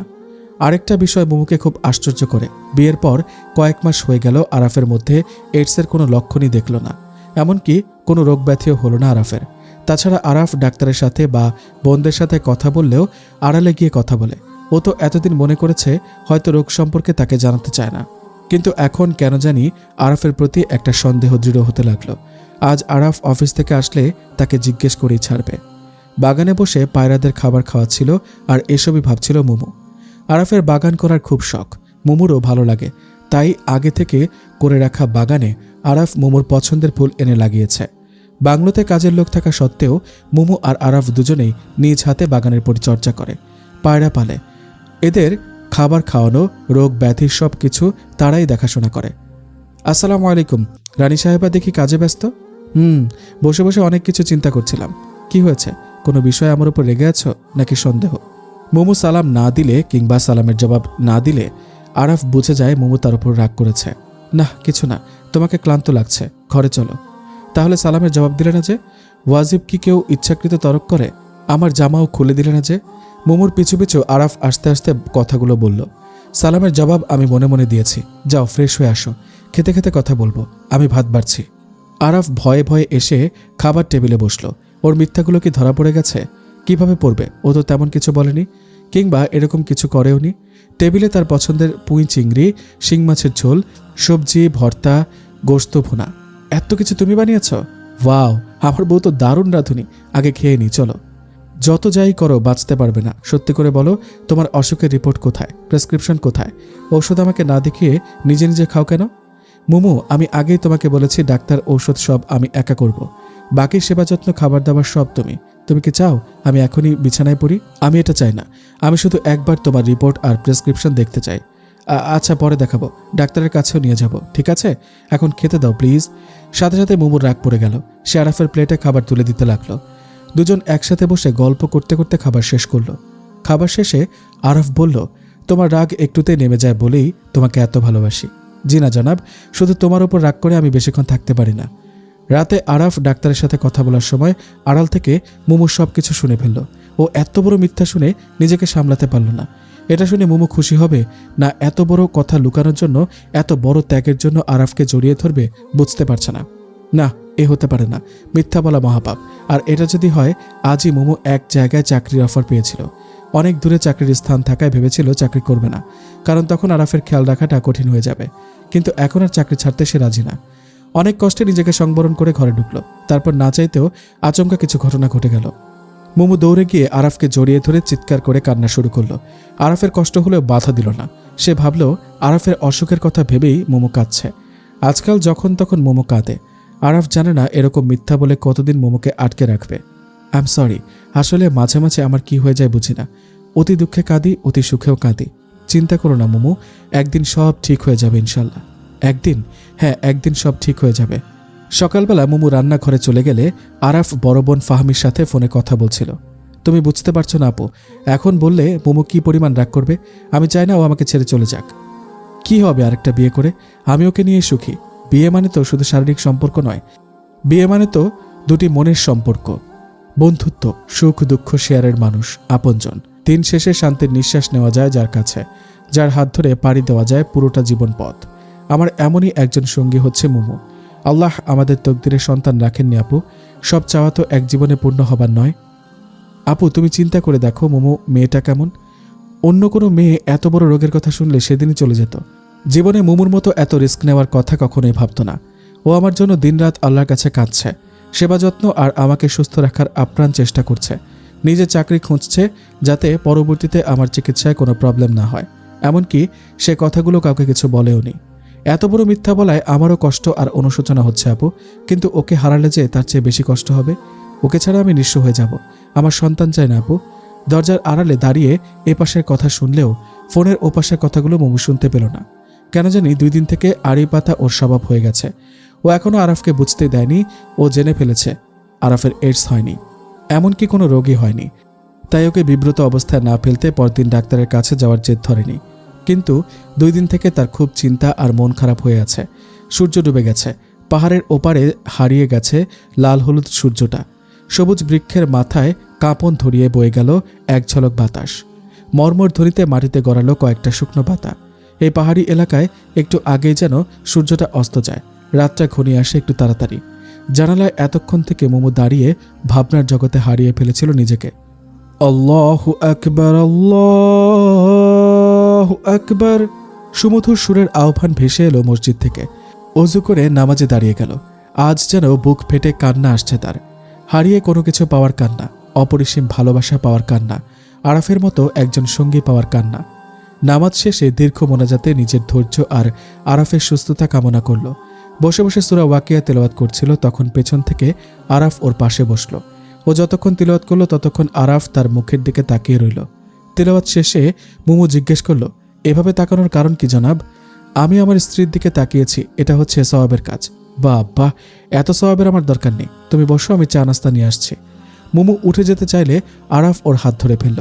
তারপর বলল, রাসূলুল্লাহ সাল্লাল্লাহু আলাইহি ওয়াসাল্লাম বলেছেন, স্বামী স্ত্রী যখন একে অপরের দিকে রহমত ও মহব্বতের দৃষ্টিতে একে অপরের দিকে তাকায়, তখন আল্লাহ সুবহানাহু ওয়া তাআলাও তাদের দিকে রহমতের দৃষ্টি বর্ষণ করেন। বুখারী শরীফে হাদিস নাম্বার 619। এখন তুমি আমার দিকে কতক্ষণ তাকিয়ে থাকবে যাতে আমার সমান সওয়াব হয়? কম বেশি হলে জান্নাতে একজন আগে একজন পরে যাব। এই সময়টাও তোমাকে ছাড়া থাকতে পারবো না। আরাফ, এখনো বাচ্চামো করার সময় নয়। এখন তুমি বাবা হবে, দায়িত্ব বাড়বে, তাই এই বয়সে এতটা আবেগী হওয়া ঠিক নয়। যদি কোনো কারণে তুমি আমি আলাদা হয়ে যাই কিংবা মারা যাই, তখন কিভাবে থাকবে বলো? আমরা আলাদা কেন হব? তুমি যেখানে যাবে আমি তোমার পিছু পিছু যাব। বাবা হওয়া লাগবে না আমার। আচ্ছা ঠিক আছে, তবে একটা কথা, আগামী 2 দিন সময় তুমি শুধু আমাকে দেবে। অফিস থেকে ছুটি নিয়ে নাও, আর আমি ততক্ষণে চা বানিয়ে আনছি। কি ব্যাপার মহারানী, কোনো গোপন ষড়যন্ত্র চলছে নাকি? রাতে চাঁদ দেখতে দেখতে বলবো। এই রাত তোমার আবার। একটু নাটকীয় ভঙ্গিতে কথাটা বলে মোমো চলে গেল। এই 2 দিন মোমো আরাফকে এক মুহূর্তের জন্য চোখের আড়াল হতে দিল না। সারাদিন গল্প সাজগোজ করে ঘরের ভেতর পিকনিক করা, একজন আরেকজনের কোলে মাথা রেখে গল্প শোনানো, তেলাওয়াত শোনানো, রাতে ছাদে বসে চাঁদ দেখা, তারা গোনা, আর মাঝরাতে ছাদেই জড়সড় হয়ে ঘুমিয়ে পড়া। তাহাজ্জুদ আর ফজরের পর খালি পায়ে পাহাড়ি বনে বাদারে ঘুরে বেড়ানো। সব ধরনের ভালোবাসা মাস্তি চলল তাদের দুজনের মধ্যে। এর ভেতরেই মোমো চাকরিটা কনফার্ম করে নিয়েছে। ও যে মনে মনে কঠিন একটা সিদ্ধান্ত নিয়েছে, আরাফ বা অন্য কেউ তা বুঝতেই পারল না। সেদিন আরাফ অফিসে চলে যাবার পর মোমো ওর শার্ট হাতে নিয়ে অনেকক্ষণ কাঁদল। তারপর চিঠি লিখতে বসল। সালাম। পত্রের শুরুতেই ভনিতা না করে বলতে চাই, তুমি যে মিথ্যা বলেছ তা আমি জেনে ফেলেছি। মিথ্যাটা তো তুমি আমার জন্যই বলেছ। তোমার সামনে কথাটা বললাম না, কারণ তুমি তখন লজ্জা পেতে। লজ্জা তো আমার পাওয়া উচিত। কতটা স্বার্থপর হয়ে গিয়েছিলাম আমি। তোমার সুন্দর একটা জীবন ভবিষ্যৎ আছে, তা আমার পেছনে কেন নষ্ট করবে? আমি জানি প্রত্যেকটা মানুষই চায় তার সন্তান হোক, ঘরটা আনন্দে ভরে উঠুক। আমিও চাই তোমার বংশ বৃদ্ধি পাক। আর তা আমার সাথে থাকলে কখনো হওয়ার নয় আরাফ। আমি জানি অনেক বড় মনের মানুষ তুমি, তাই বলে এত বড় হওয়াও ঠিক নয় আরাফ। আমার জন্য তুমি অনেক করেছ, ঘরের সবাইকেও আমার অজান্তেই বুঝিয়ে ঠিক করেছ। তারপরও সবারই একটা আশা থাকে, তুমি আপুদের একমাত্র ভাই, তুমি তাদের আশায় গুড়েবালি করো না। তুমি আরেকটা বিয়ে করো, সংসার করো। আমিও চাই তোমার অনেক সন্তান হোক, আনন্দে আর হই হুল্লোড়ে ভরে উঠুক এ আঙিনা। তাই আমি তোমার কাছ থেকে অনেক দূরে চলে গেলাম। যেখানে থাকবো তোমার কথা ভেবে তোমাকে ভালোবেসে ভালো থাকবো। তুমিও অনেক অনেক সুখী হও, এই দোয়া আমার প্রতিটা মোনাজাতে থাকবে। আল্লাহ হাফেজ। বিকেলবেলা অনেক ভেবেচিন্তে আরাফ ঘরে ফিরল। না, এই মিথ্যার বোঝা আর বয়ে নেওয়া যাচ্ছে না। আজই মোমুকে বলে ক্ষমা চেয়ে নিব, আর তওবা করে আল্লাহর কাছেও ক্ষমা চেয়ে নিব। সে ঘরে ফিরে সে সব জায়গায় খুঁজল, কোথাও মোমুকে পাওয়া গেল না। বাগানে, কাছের পাহাড়ে, লেকের পাড়ে, কোথাও মোমুর কোনো দেখা নেই। চিন্তিত মনে আবার বেডরুমে ঢুকে দেখল একটা গিফট বক্স দিয়ে এক টুকরো কাগজ চাপা দেওয়া। দৌড়ে গিয়ে কাগজটা হাতে নিল, এক নিঃশ্বাসে পড়া শেষ করে সেখানেই বসে পড়ল। মোমু সব জানতো আর আমাকে কিছুই বুঝতে দেয়নি। ওর মনে এত বড় আঘাত দেওয়ার পরেও সে একবারও জিজ্ঞেস করেনি লজ্জা পাবো বলে। ইয়া আল্লাহ, আমি এখন ওকে কোথায় খুঁজব? আমার সুখের জন্য যে সে এত বড় ত্যাগ স্বীকার করলো, এজন্যই আমি বলতে চাইনি। আরাফ তার বোনদেরকে ফোন দিয়ে কান্নাকাটি শুরু করলো। ওনাদের এক্ষুনি আসতে বলে সে মোমুদের বাড়িতে গেল সেখানে আছে কিনা খুঁজতে, কিন্তু না, বান্ধবী আত্মীয় স্বজন কারো বাড়িতেই মোমুকে পাওয়া গেল না। আরাফ মোমুর জন্য পাগলের মতো আচরণ শুরু করলো। আরাফের বোনেরা তাকে বোঝালো মোমুর রাগ কমে গেলে সে এমনিতেই চলে আসবে। মোমু যে আরাফের ওপর রাগ করে বেশিক্ষণ থাকতেই পারে না। আরাফও এই আশা নিয়ে পথ চেয়ে বসে থাকলো। কিন্তু দিন যায়, মাস যায়, মোমু আর ফিরে আসে না। মোমুর দেওয়া গিফটও আরাফ খুলে দেখল না। শেষ স্মৃতি মনে করে রেখে দিল তার প্রিয় কিছু জিনিসের মাঝে। দেশে আসার পর ফারদিন নায়রাকে নিয়ে তার কেনা নতুন বাসায় উঠল। এই 3টা মাস অনেক ভাবনা চিন্তা করে সবার সাথে আলোচনা করে সে একটা সিদ্ধান্তে এসেছে। অবশ্য নায়রাকে এসব এখনও জানতে দেয়নি। আগে থেকে মেয়েটাকে এসব বলা ঠিক হবে না। এমনিতেই সারা জীবন মেয়েটা কষ্ট পেয়েছে, কিন্তু এটা ভাবলে তো জীবন চলবে না। জীবন যে বহমান স্রোতের মতো বয়েই চলেছে। কোথাও রাস্তা না পেলে বাঁধ ভাঙা নদীর মতো সে নতুন রাস্তা বানিয়ে নেয়। আবার পলির উর্বরতায় সবুজে শ্যামলে ভরে ওঠে নদীর তীর। খরস্রোতা নদীর বুক ভরে ওঠে নানা রকম মৎস্য প্রজাতিতে, আর তা থেকে জীবিকা নির্বাহ করে মানুষ। একদিকে নদী ধ্বংস করলেও অন্যদিকে গড়ে তুলেছে নতুন বসতি, আর সে প্রতিদান না নিয়েই সাগরের পানে ছুটে চলে অবিরাম। সেভাবেই থেমে না থেকে আমাদেরও নদীর মতো এগিয়ে যেতে হবে। চলার পথে নতুন নতুন রাস্তা সৃষ্টি করতে হবে। শত বাধা বিপত্তি আসলেও, তাকে ভুল বুঝলেও একসময় নায়রা বুঝবে এটা জরুরি ছিল সবার জন্য। আর 1 সপ্তাহ পর ফারদিন আমেরিকা চলে যাবে। নায়রা রুমে মন খারাপ করে বসে আছে। নিচে মেহমানরা সবাই বসে গল্প করছে। ফারদিন কয়েকদিন থেকে শুধু ব্যস্ত থাকে। কিসের এত ব্যস্ততা জিজ্ঞেস করলে কিছুই বলে না। একবারও ভাবে না ফারদিন চলে গেলে নায়রা কেমন করে একা থাকবে। তারও তো ইচ্ছা করে এসব কিছু ফারদিনের সাথে বসে শেয়ার করতে, কিন্তু নায়রা ঠিকই বুঝতে পারছে ব্যস্ততার নামে ফারদিন তাকে এড়িয়ে চলার চেষ্টা করছে। হয়তো তার অসুস্থতার জন্য। এই অসুখের সাথে মনটাও যদি রক্তক্ষরণে ভোঁতা হয়ে যেত, তাহলে মনের ভেতরের এই ভালোবাসার শিকলে বন্দী থাকার মতো যন্ত্রণায় ছটফট করত না। এত কিছুর পরেও নায়রা সবার সাথেই স্বাভাবিক আচরণ করছে, সবার মেহমানদারি করছে। ফারদিন যাওয়ার আগের দিন নায়রাকে জীবন সম্পর্কে অনেক কিছুই বোঝালো। তারপর বলল, নায়রা, আমি চলে যাওয়ার পর তুমি এই ড্রয়ারটা খুলবে। কেন? এখানে কি রাখা? কোনো গিফট? এখন খুলে দেখলে কি হয়? না নায়রা, এখন খুললে তো সারপ্রাইজ শেষ হয়ে যাবে। এটা তোমার জীবনের সবচেয়ে গুরুত্বপূর্ণ সারপ্রাইজ। আমি ওখানে পৌঁছে তোমায় ফোন করার পর তুমি এটা খুলবে। তুমি যখন বলছো তখন পরেই না হয় খুলবো। আচ্ছা, বিদেশে গিয়ে তুমি কি আমাকে ভুলে যাবে? নায়রা, এখন এসব কথা বলার সময় নয়। ফজরের সময় উঠতে হবে। চলো ঘুমিয়ে পড়ি। চলো। আমিও কি বোকা? কোনো স্বামী কি তার স্ত্রীকে ভুলতে পারে? ইদানিং নায়রা ফারদিনকে ছাড়া কিছুই বোঝে না। চেষ্টা করে নিজেকে সংযত রাখতে, কিন্তু পারে না। তার জন্য ফারদিন এত কিছু করছে, না চাইতেই মনের গভীর থেকে ভালোবাসা উতলে ওঠে। সারা রাত নায়রা চোখের পানি ফেলল ফারদিন চলে যাওয়ার কষ্টে। কেন জানি মনে হয় সে ফারদিনকে চিরদিনের জন্য হারিয়ে ফেলবে। ফারদিন ফোন করে বলার পর নায়রা ড্রয়ার খুলল। তার জন্য যে এত বড় সারপ্রাইজ অপেক্ষা করবে তা ভাবতেও পারেনি। না, এ হতে পারে না। এ কিভাবে সম্ভব? তার স্বামী এটা করতে পারে না। ইয়া আল্লাহ, এখন আমি কি করব? নায়রা সেখানেই বেহুশ হয়ে পড়ে গেল। অনেকক্ষণ থেকে সারা শব্দ না পেয়ে নায়রার মা নায়রাকে ডাকতে ডাকতে উপরে উঠে আসলেন। নায়রাকে ফ্লোরে পড়ে থাকতে দেখে তিনি নায়রা বলে চিৎকার দিয়ে ওকে এসে ধরলেন। নায়রার হাতে একটা কাগজ দেখে উনি সেটা হাতে নিয়ে দেখেই থ হয়ে বসে রইলেন। ওনার চিৎকারে নিচতলা থেকে বাকি মেহমানরাও উঠে আসলো। নায়রার বোন সারা আর ফারদিনের বোনেরাও এসে ওকে নিচে থেকে বিছানায় তুলে চোখে মুখে পানি দিয়ে জ্ঞান ফিরালো। নায়রার মা তখনও কাগজ হাতে নিয়ে সেখানে বসে রইলেন। নায়রার বোন সারাহ এতক্ষণ পর বিষয়টা খেয়াল করল। কি ব্যাপার আম্মু, তুমি ওখানে বসে রয়েছ কেন? ওনার কোনো সাড়া না পেয়ে সারা উঠে এসে ওনার পাশে বসল। তোমার হাতে এটা কি আম্মু? Divorce paper? এটা তো দেখছি ফারদিনের। আর কিছু না বলেই সারা মায়ের দিকে তাকালো। ওনার চোখ দিয়ে তখন টপ টপ করে পানি পড়ছে। নায়রা বিছানায় উঠে বসে কয়েকবার ফারদিনের ফোনে ট্রাই করল, কিন্তু তার ফোন বন্ধ। অথচ কয়েক মিনিট আগেও ফারদিন তাকে ফোন করে ড্রয়ার খোলার কথা বলেছে। একটু সময় ঝিম মেরে বসে থাকলো। তারপর সারাকে ডাক দিল। আপু, আমাকে এক গ্লাস পানি দাও তো। একেবারে স্বাভাবিক স্বরে কথাটা বলল নায়রা। সবাই অবাক হয়ে ওর দিকে তাকালো। ভাবলো নায়রা মনে হয় পাগল হয়ে গেছে। কি হলো আপু? কাগজটা এদিকে আনো আর এক গ্লাস পানি দাও। ও, ভাবছো পাগল হয়ে গেছি? পরে বলছি, আগে পানি। কথা শেষ করার আগে ফারদিনের বোন ওকে পানির গ্লাস এগিয়ে দিল। পানি খেয়ে কাগজটা সে হাতে নিল। কাঁপা কাঁপা হাতে স্বাক্ষর করে দিল তার নামের জায়গায়। তারপর বলল, কিছুক্ষণের জন্য স্বার্থপর হয়ে গিয়েছিলাম, ভুলে গিয়েছিলাম আল্লাহ যা করেন তার বান্দার ভালোর জন্যই করেন। একটা হাদিস বলি শোনো। রাসূলুল্লাহ সাল্লাল্লাহু আলাইহি সাল্লাম বলেছেন, মুমিনের ব্যাপারটাই আশ্চর্যজনক, তার প্রতিটা অবস্থায় তার জন্য কল্যাণ বয়ে আনে। আর এটা কেবল মুমিনের জন্যই নির্ধারিত, অন্য কারোর জন্য নয়। মুমিনের কাছে সুখের কিছু এলে শুকরিয়া আদায় করে, এটা তার জন্য মঙ্গলময় হয়।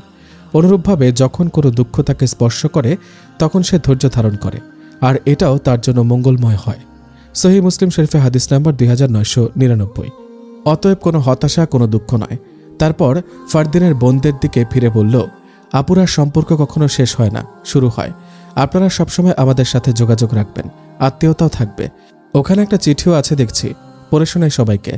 নায়রা, এই চিঠি যখন পড়বে তখন আমি মোবাইল বন্ধ করে তোমার সাথে চিরতরে সব যোগাযোগ শেষ করে দেব। আমি চাই না যে সম্পর্ক শেষ হবে সেটা আবার নতুন করে শুরু হোক। এটা এমন একটা সম্পর্ক যেটাতে সবসময় একটা কষ্ট, একটা চাপ, মানসিক অশান্তি আর কিছু অব্যক্ত বেদনা থাকবে। আমি কিংবা তুমি নিশ্চয়ই এরকম সম্পর্ক আশা করি না। তাই অনেক ভেবেচিন্তে এই সিদ্ধান্ত নিতে বাধ্য হলাম। আমি তোমার হক নষ্ট করিনি। এই বাড়িটা আমি তোমার নামে কিনেছি।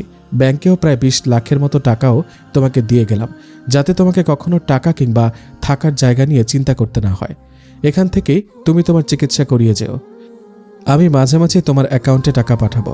চেক বই আর দলিলপত্র তোমার হক বা মোহরানা মনে করে গ্রহণ করিও। আর কখনো যোগাযোগ করার চেষ্টা করো না, ফারদিন। সকালবেলা সবাই যার যার বাড়ি যাওয়ার জন্য প্রস্তুতি নিচ্ছিল, তখনই এ ধাক্কা। তার চেয়ে বড় ধাক্কা খেল ফারদিনের বোনেরা। তারা নায়রাকে সান্ত্বনা দেবে কি রাগে জ্বলে উঠল। 2 দিন হয়নি ভাই বিয়ে করেছে, এর ভেতরে এত টাকার বাড়ি, চেক নায়রার নামে লিখে দিয়েছে। ডিভোর্স দিয়েছে, ভালো হয়েছে, না হলে আরও কত কিছু দিত। ওনারা ডিভোর্স দেওয়ার কারণও জানতেন। ভাইয়ের কথা মতো এখানে ছিলেনও নায়রার রিয়াকশন কি হয় দেখার জন্য, যাতে পরবর্তীতে ফারদিনকে জানাতে পারেন। কিন্তু ভাই যে ওনাদেরও না জানিয়ে এত কিছু নায়রার নামে দিয়ে দেবে কল্পনাও করেননি।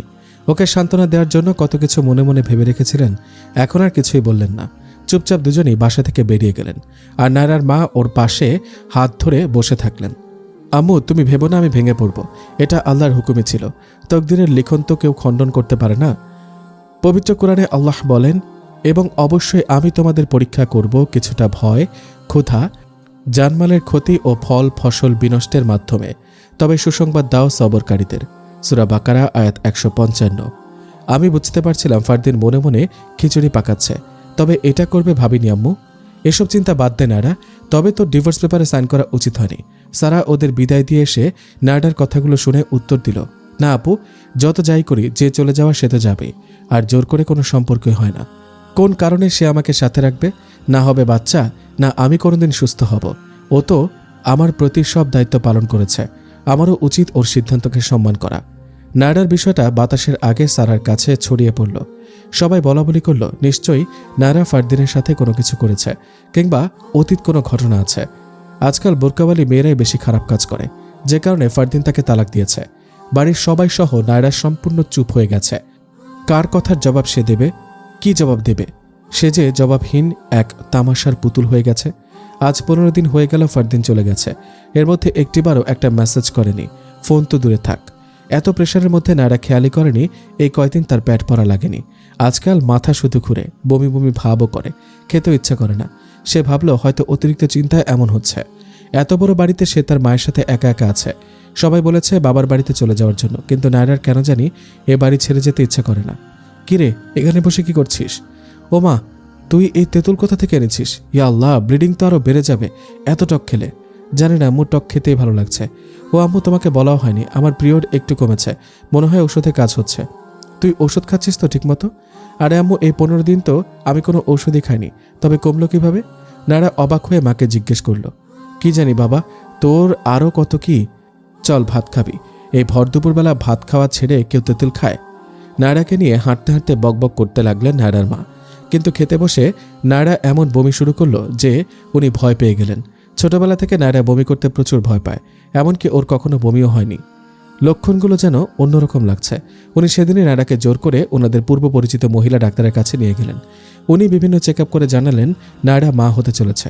খালা, আপনি তো আমার সব কথাই জানেন, বিদেশের ডাক্তাররা না করে দিয়েছে আমার কখনো বাচ্চা হবে না, এমনকি পিরিয়ডও বন্ধ হবে না। জি আপা, এটা তো জানেন, তাহলে কিভাবে এসব সম্ভব? ওর মা জিজ্ঞেস করলেন। সব আল্লাহর হুকুম বোন, আমি রিপোর্টগুলো কয়েকবার করে চেক করেছি। আমি নায়রাকে কিছু কথা জিজ্ঞেস করতে চাই, আপনি একটু বাইরে গিয়ে বসুন। নায়রার মা বাইরে আসার পর ডাক্তার ওর সাথে অনেকক্ষণ কথা বলে তারপর বললেন, আমি কনফার্ম তুমি প্রেগন্যান্ট, বাকিটা আল্লাহ জানেন। কিছু ঔষধ আর নিয়ম লিখে দিচ্ছে, ঠিকমতো মেনে চলবে। নায়রা এতটা অবাক হলো যে ও কথা হারিয়ে ফেলল। আল্লাহ তাকে এত বড় নিয়ামত দান করেছেন, তাহলে আল্লাহর পরীক্ষায় কি সে পাশ হয়ে গেল এত তাড়াতাড়ি? নিশ্চয় কষ্টের সাথে রয়েছে স্বস্তি। সূরা ইনশিরাহ আয়াত 6। এই আয়াতটাকে ভুলে গেছো নায়রা? ওর অবাক হওয়া দেখে ডাক্তার তাকে আয়াতটি শোনালেন। নায়রা জানে এই ডাক্তার অনেক ধার্মিক, তিনি সম্পূর্ণ পর্দা মেনেই সবার চিকিৎসা চালিয়ে যাচ্ছেন, তাই সেও ওনাকে খুব সম্মান করে। নায়রা তাও কথা বলছে না দেখে তিনি উঠে এসে নায়রার কাঁধে হাত রাখলেন, আর নায়রা ওনাকে জড়িয়ে ধরে কান্নায় ভেঙে পড়ল। আজকের কান্না যে অনেক কিছু হারিয়ে সবচেয়ে মূল্যবান কিছু পাওয়ার কান্না। আজকের কান্না সবচেয়ে বেশি খুশির কান্না। ওর কান্না শুনে নায়রার মা ও চেম্বারের ভেতরে এসে কনফার্ম রিপোর্ট শুনে মেয়ের খুশিতে তিনিও কেঁদে ফেললেন। মেয়ে আমার সারা জীবন কষ্ট করেছে, কষ্ট পেয়েছে, ওর মতো কষ্ট হয়তো আর কেউ কখনো পায়নি। আল্লাহ, তোমার লাখো কোটি শুক্রিয়া, আলহামদুলিল্লাহ। মায়ের কথা শুনে নায়রা সংবিত ফিরে পেল। না, তাকে এখন কাঁদলে হবে না, এখন অনেক কাজ করতে হবে তার। বাড়িতে ফিরে আসার পর নায়রা ভাবল মোমুর সাথে একবার কথা বলতে হবে। এতদিন হয়ে গেল মোমু তার সাথে একবারও যোগাযোগ করল না, সেও মোমুকে একটা ফোন দিল না। আশ্চর্য, মানুষ সংসার জীবনে ঢুকে গেলে কি এমন করেই তার প্রাণের বান্ধবীকে ভুলে যায়? সেও বা কিভাবে ভুলে গেল ভেবে অবাক হলো। সাথে সাথে মোমুকে ফোন দিল। নাম্বার বন্ধ দেখাতেই মোমুর আম্মুকে ফোন দিল, সেটাও বন্ধ। অবাক হওয়ার সাথে সাথে চিন্তাও বাড়ল তার। রান্নাঘরে আম্মুকে ডেকে জিজ্ঞেস করলো তিনি মোমুর কথা জানেন কিনা, ওর আম্মুর কিছু হয়েছে কিনা। ওহ, তোকে এত কিছুর মধ্যে বলার সুযোগই হয়নি। মোমুর আম্মু তোরা যখন বাহিরে ছিলি তখনই মারা গেছেন, আর কি এক অজানা কারণে মোমুও কোথাও জানি চলে গেছে। ওর স্বামী তো ওকে খুঁজতে খুঁজতে পাগল, আমাদের বাড়িতেও এসেছিল খুঁজতে। ইন্নালিল্লাহ, এসব কি বলছো আম্মু? এত কিছু হলো আর ও আমাকে কেন ফোন দিল না, কিছু বললো না? ও হ্যাঁ, ও তোর জন্য একটা মেসেজ রেখে গেছে, বলেছে শুধু তুই যেন পড়িস। আমার ব্যাগেই আছে। কোথায় ব্যাগ? এক্ষুনি দাও, আমি দেখব। ছোট্ট একটা চিরকুটে লেখা, সখী আমি বগুড়ায় আছি, এই ঠিকানায় চলে আসিস, অনেক কথা আছে তোকে বলার জন্য। আমি অধীর আগ্রহে পথ চেয়ে আছি, আশা করি কাউকে জানাবি না, এমনকি আরাফকেও না। নায়রা চিরকুট পড়ে চিন্তায় পড়ে গেল। আরাফের সাথে কি মোমুর ঝগড়া হয়েছে? এমন তো হওয়ার কথা না। আম্মু, তুমি এটা পড়েছ? না, মোমু আমাকে ওয়াদা করিয়েছে না পড়তে, এমনকি কাউকে বলতেও না। তাই পড়াও হয়নি, কাউকে বলাও হয়নি। শুক্রিয়া, আমি আগামীকালই মোমুর কাছে চলে যাব। ও কোথায়? আর তুই এই অবস্থায় কোথায় যাবি? আম্মু, এই মুহূর্তে মোমুকে আমার আর ওর জন্য আমাকে বেশি প্রয়োজন। তুমি না করিও না, যা হয় আমি যাবই। জানালার পাশে সিটে বসে বাহিরে তাকিয়ে আছে নায়রা। বাস ছুটে চলেছে তার গন্তব্যের পথে। কত মানুষ হয়তো কত আশা নিয়ে তাদের গন্তব্যে ছুটে চলে। সবাই কি তাদের গন্তব্য পায়?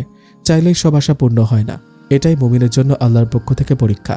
কষ্ট বা বেদনা নয়, নায়রা এসব ভাবে আর আল্লাহর প্রতি ভালোবাসা আর বিশ্বাস আরও দ্বিগুণ বেড়ে যায়। একমাত্র কাফির ছাড়া অন্য কেউ আল্লাহর রহমত থেকে নিরাশ হয় না। সূরা ইউসুফ আয়াত 87। এই আয়াতটি তাকে বারবার আশাবাদী করে তোলে, আল্লাহর রহমতের প্রতি আরও বেশি ঝুঁকে পড়ে। এখন তো সে সুখের সাগরে ভাসছে। এখন সে একা নয়, অন্য একজন তার সাথে আছে। তার শ্বাস প্রশ্বাসের সাথে সেও শ্বাস ফেলছে। জীবন্ত একটা অংশ তার শরীরে বাড়ছে। এ যেন তার অন্যরকম একটা পাওয়া। একটার পর একটা স্টপেজ আসে আর মানুষ নেমে যায়। নায়রা গভীর মনোযোগ দিয়ে এসব মানুষের প্রতিক্রিয়া দেখছিল। মা, এই যে হাত মোজা পা মোজা এত ঢোলা বোরকা আর চোখ মুখ ঢেকে রেখেছ, তোমার শ্বাস বন্ধ হয় না? পাশের সিটে বসা মহিলার কথায় সে চমকে উঠল। এতক্ষণ উনাকে খেয়ালই করেনি। এখন ভালো করে তাকিয়ে দেখল ক্রিম কালারের একটা শাড়ি পরে আছেন তিনি, সাথে ম্যাচ করা 3/4 ব্লাউজ পরেছেন। মাথায় নামে মাত্র হিজাব বাঁধা, চোখে চশমা, মধ্যবয়সী একজন মানুষ। হাতে ফোন নিয়ে ফেসবুকিং করছেন। এই জমানার আধুনিক একজন মধ্যবয়সী মহিলা। না আন্টি, শ্বাস বন্ধের চিন্তায় কি পর্দা করা ছেড়ে দেব? এটা যে কতটা প্রশান্তির আর সম্মানের, যে পর্দা করে সে জানে। আর এরকম পর্দা না করলে কি হয়? মনে হচ্ছে গায়ে কাপড়ের বোঝা নিয়ে চলছো। যারা পড়ে না তাদের মনে হতেই পারে পর্দা ফরজ এবং আবশ্যিক বিষয়, এটা না করলে কয়েকটা ক্ষতি হবে। নাম্বার 1, আল্লাহর হুকুম না মানার জন্য জাহান্নামের শাস্তি পেতে হবে। নাম্বার 2, বাবা ভাই স্বামীকে দায়ুস বানিয়ে ফেলবো। নাম্বার 3, আমার নিজেরই নিরাপত্তার সংকটে পড়বে, ছেলেরা আমাকে খারাপ নজরে দেখবে, আরও অনেক সমস্যার সম্মুখীন হতে হবে। তাই সবকিছুর সমাধানই এই পর্দা। এটা অতিরিক্ত হয়ে গেল না? মেয়েরা একেবারে কাপড়ের সিন্দুকের ভেতর ঢুকে যাবে আর সুবিধা ভোগ করবে পুরুষ, না করলেও সুযোগ নেবে পুরুষ। আর এই যে আমি কাপড় পরেছি, এটা কি পর্দা না? আল্লাহ কোনো ব্যক্তির উপর তার সাধ্যের চাইতে বেশি বোঝা চাপিয়ে দেন না। সূরা বাকারা আয়াত 286। এটা হচ্ছে কোরআনের আয়াত আন্টি। আমি অসুস্থ ক্লান্ত, তাই কিছু বলতে পারছি না, তবে কিছু কথা না বললেই হয় না। নায়রা কিছু বলার আগে একটু থেমে ঠিক করে নিচ্ছিল কি বলবে। তখনই বাস তার স্টপেজে এসে থামল। কি আর করা, কিছু বলতে না পারার জন্য দুঃখ প্রকাশ করে সে নেমে গেল। অদূরেই মোমো দাঁড়ানো ছিল। ওর কাছে যেতেই দুজন দুজনের হাত শক্ত করে ধরল। এ যেন পরম বিশ্বাস আর ভরসার হাত, দুজনের জন্য পরম নির্ভরতার আশ্রয়। পাবলিক প্লেস না থাকলে এতক্ষণে জড়িয়ে ধরে কান্নায় ভেঙে পড়ত দুজন। দুজনেরই চোখের কোণে পানি জমে উঠেছে। একটা রিক্সা ডেকে মোমো আর নায়রা উঠে পড়ল। 2 রুমের ছোট্ট একটা বাসায় মোমো একা থাকে। এখন এটাই তার ছোট্ট দুনিয়া। দুজন বাসায় পৌঁছে প্রথমে জড়িয়ে ধরে কতক্ষণ কাঁদল। এটা এতদিন পর 2 প্রাণের বান্ধবীর মিলনের কান্না। দুজনের সব দুঃখ কষ্ট ধুয়ে মুছে নিয়ে গেল চোখের পানিগুলো। খাওয়া দাওয়ার পর দুজনেই দুজনের জীবনে ঘটে যাওয়া সাম্প্রতিক ঘটনা খুলে বলল। মোমো নায়রার মা হবার কথা শুনে খুশিতে আবারও কেঁদে ফেলল। আল্লাহর দরবারে শুকরিয়া জানানোর পর জিজ্ঞেস করল, ফারদিন ভাইয়াকে জানিয়েছিস নাকি? ওনার তো জানা উচিত, যেহেতু ওনারও সন্তান। না, যে আমার জীবন থেকে চলে যেতে চাইছে তাকে যেতে দেওয়াই উচিত। ও তো চায় আমি যেন আর যোগাযোগ না করি। তারপরও দায়িত্ব বলে একটা কথা আছে নায়রা, এই বাচ্চা একান্তই আমার, আর ও সব যোগাযোগ ব্যবস্থা বন্ধ করে দিয়েছে। আসলে কি মোমো, সবার জীবনের সব আশা পূর্ণ হয় না। আমি আমার সকল আশা স্বপ্ন আমার বাচ্চাটার জন্য জমিয়ে রাখতে চাই। ওর সাথে ডিভোর্সটা ভালোই হয়ে যাক, এটাই চাই। আর ওর পরিবারও চায় না আমি ফারদিনের বউ হয়ে থাকি। কিন্তু নায়রা, জানিস তো, ডিভোর্স এখন আর হবে না। সন্তান ভূমিষ্ঠ হওয়া পর্যন্ত অপেক্ষা করতে হবে। সূরা তালাক পড়িসনি? সেখানে তো দেওয়া আছে। এত কিছু হয়ে গেল যে মনেই ছিল না। আচ্ছা, ইদ্যত সম্পর্কে একটু বিস্তারিত বলতো। জানিস তো, আমি ইসলামের বিষয়গুলো এখনও শিখছি, আর তুই ছাড়া সব সম্ভব না। স্বামী হতে স্ত্রীর বিচ্ছেদের পর একটি নির্দিষ্ট সময়কাল যাবৎ স্ত্রীর নিজেকে অপেক্ষা করিয়ে রাখার সময়টাই ইদ্যত। এটি এক ধরনের ইবাদত। ইদ্যত 2 ধরনের হয়, একটি তালাকের ইদ্যত ও অপরটি বিধবাদের ইদ্যত। যখন কোনো স্বামী স্ত্রীর মাঝে তালাক হয়ে যায়, তখন স্ত্রীকে 3 মাস 13 দিন ইদ্যত পালন করতে হয়। তখন সে অন্যত্র বিয়ে করতে পারে না। 3 মাস 13 দিন পার হবার পর সে স্বাধীন। আর বিধবাদের ইদ্যত 4 মাস 10 দিন। বিধবা গর্ভবতী থাকলে সন্তান ভূমিষ্ঠ হওয়া পর্যন্ত ইদ্যত পালনের সময় স্ত্রীকে কিছু নিয়ম মেনে চলতে হয়। আর বিধবা নয় এমন গর্ভবতীদের জন্য সূরা তালাকের 4 নম্বর আয়াতে এ সম্পর্কে দেওয়া আছে, তোমাদের যেসব স্ত্রীগণ মাসিক ঋতু আসার বয়স অতিক্রম করেছে তাদের ইদ্যতের ব্যাপারে যদি তোমাদের সন্দেহ সৃষ্টি হয়, সেক্ষেত্রে তাদের ইদ্যতকাল 3 মাস। আর যারা অল্প বয়স্কা হওয়ার কারণে এখনও ঋতুবতী হয়নি, এ নিয়ম তাদের জন্য। আর গর্ভবতী স্ত্রীদের ইদ্যতকাল তাদের সন্তান প্রসব পর্যন্ত। যে আল্লাহকে ভয় করে, আল্লাহ তার কাজ সহজ করে দেন। সূরা আত-তালাক আয়াত 4। 6 নম্বর আয়াতে আরও ডিটেলস দেওয়া আছে। নায়রা কোরআনের তাফসির খুলে দেখে বলল, সেজন্যই তোর কাছে একটা পরামর্শের জন্য এসেছি। তার আগে বল, যে মানুষটা তোকে এত ভালোবাসে, যে ভালোবাসার জন্য সে মিথ্যা বলতেও দ্বিধা করেনি, তাকে ছেড়ে আসতে তোর অন্তর কাঁপল না? তার ভালোবাসার প্রতিদান দিতেই তো অন্তরে পাথর বেঁধেছি।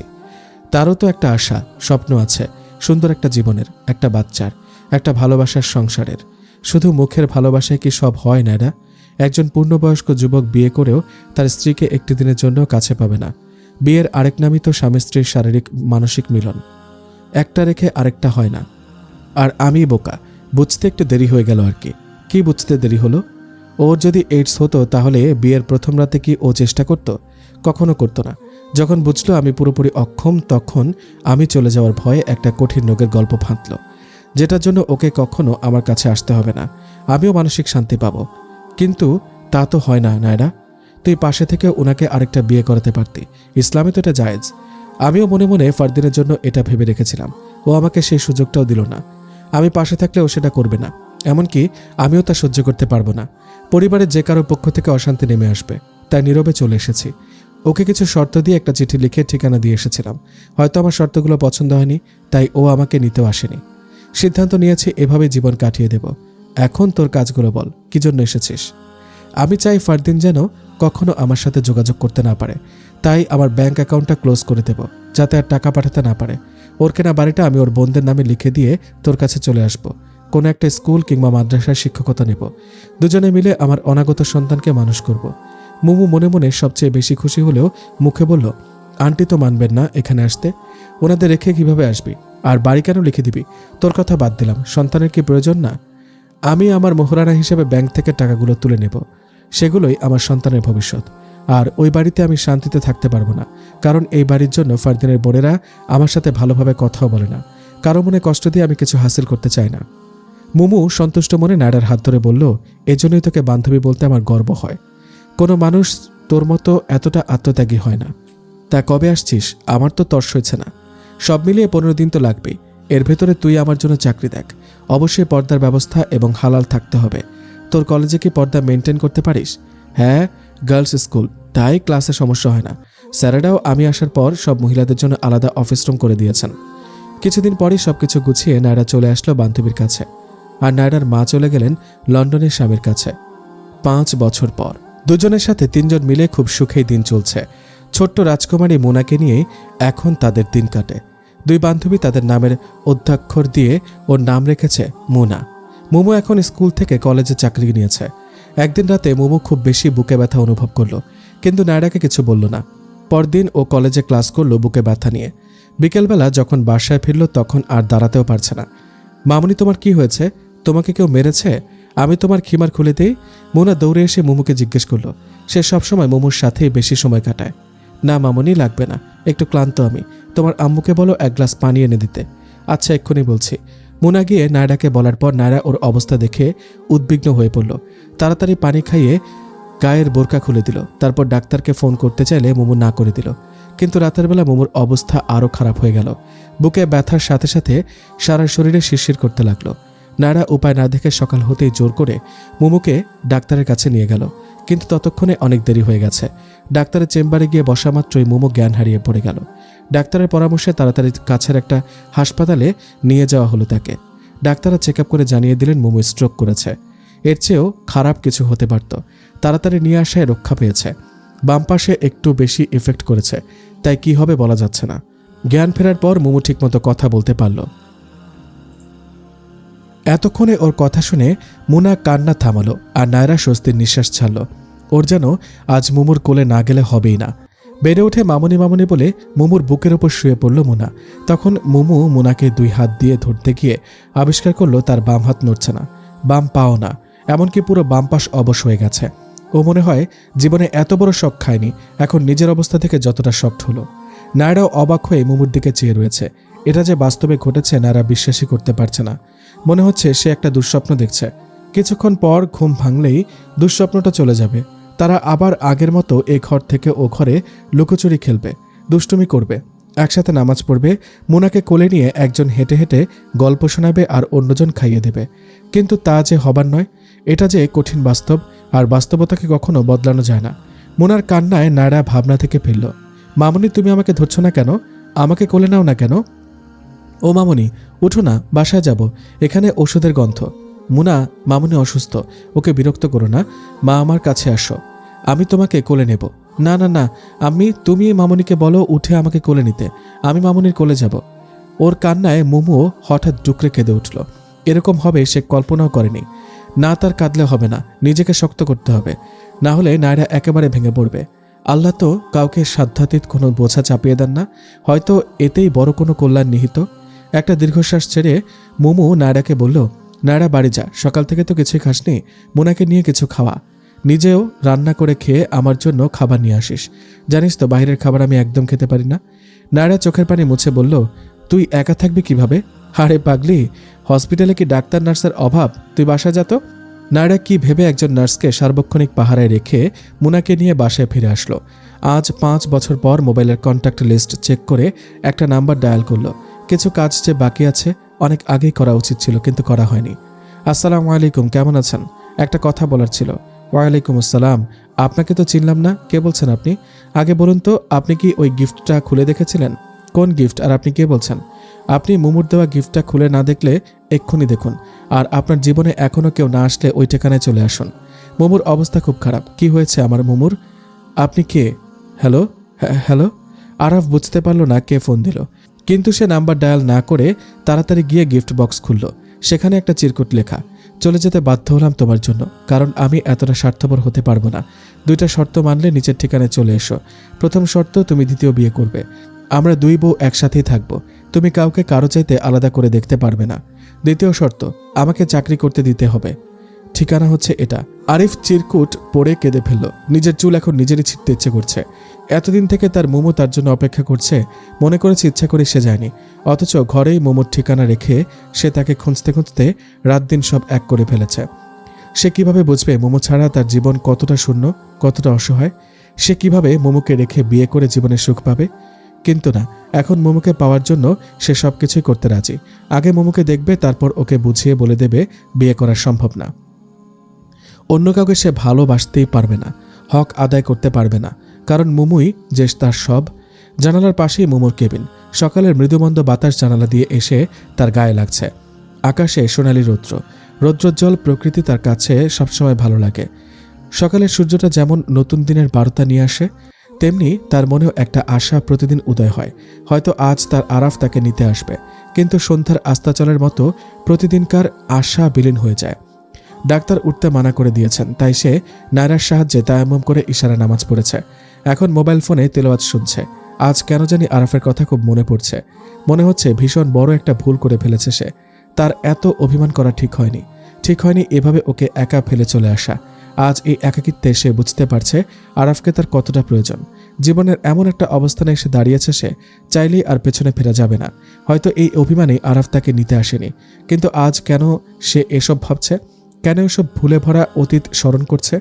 বাইরে অনেক বেলি ফুল ফুটেছে, কয়েকটা গোলাপ ঝাড়েও গোলাপ ফুল ফুটেছে। সুগন্ধে মৌ মৌ করছে প্রকৃতি। এই গোলাপ ফুল তার অনেক প্রিয়।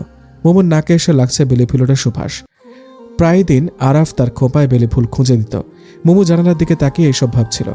তখনই মুনা এসে ওর পাশে বসল। মামুনি, তুমি এখনো ঘুম থেকে ওঠোনি? আসসালামু আলাইকুম। মুনা, মামুনি বলেছে না এসেই প্রথমে সালাম দিতে হয়, এখন সালামের জবাব দাও। মুনা একটু লজ্জা পেয়ে গেল, তারপর সালাম দিয়ে বলল, ওঠো না মামুনি, দেখো আঙ্কেল এসেছেন তোমাকে দেখতে। আঙ্কেল কত ভালো, আমাকে এতগুলা চকলেট দিয়েছেন। আঙ্কেলকে? নাড়া কোথায়? মোমো দরজার দিকে তাকিয়ে অবাক হয়ে গেল।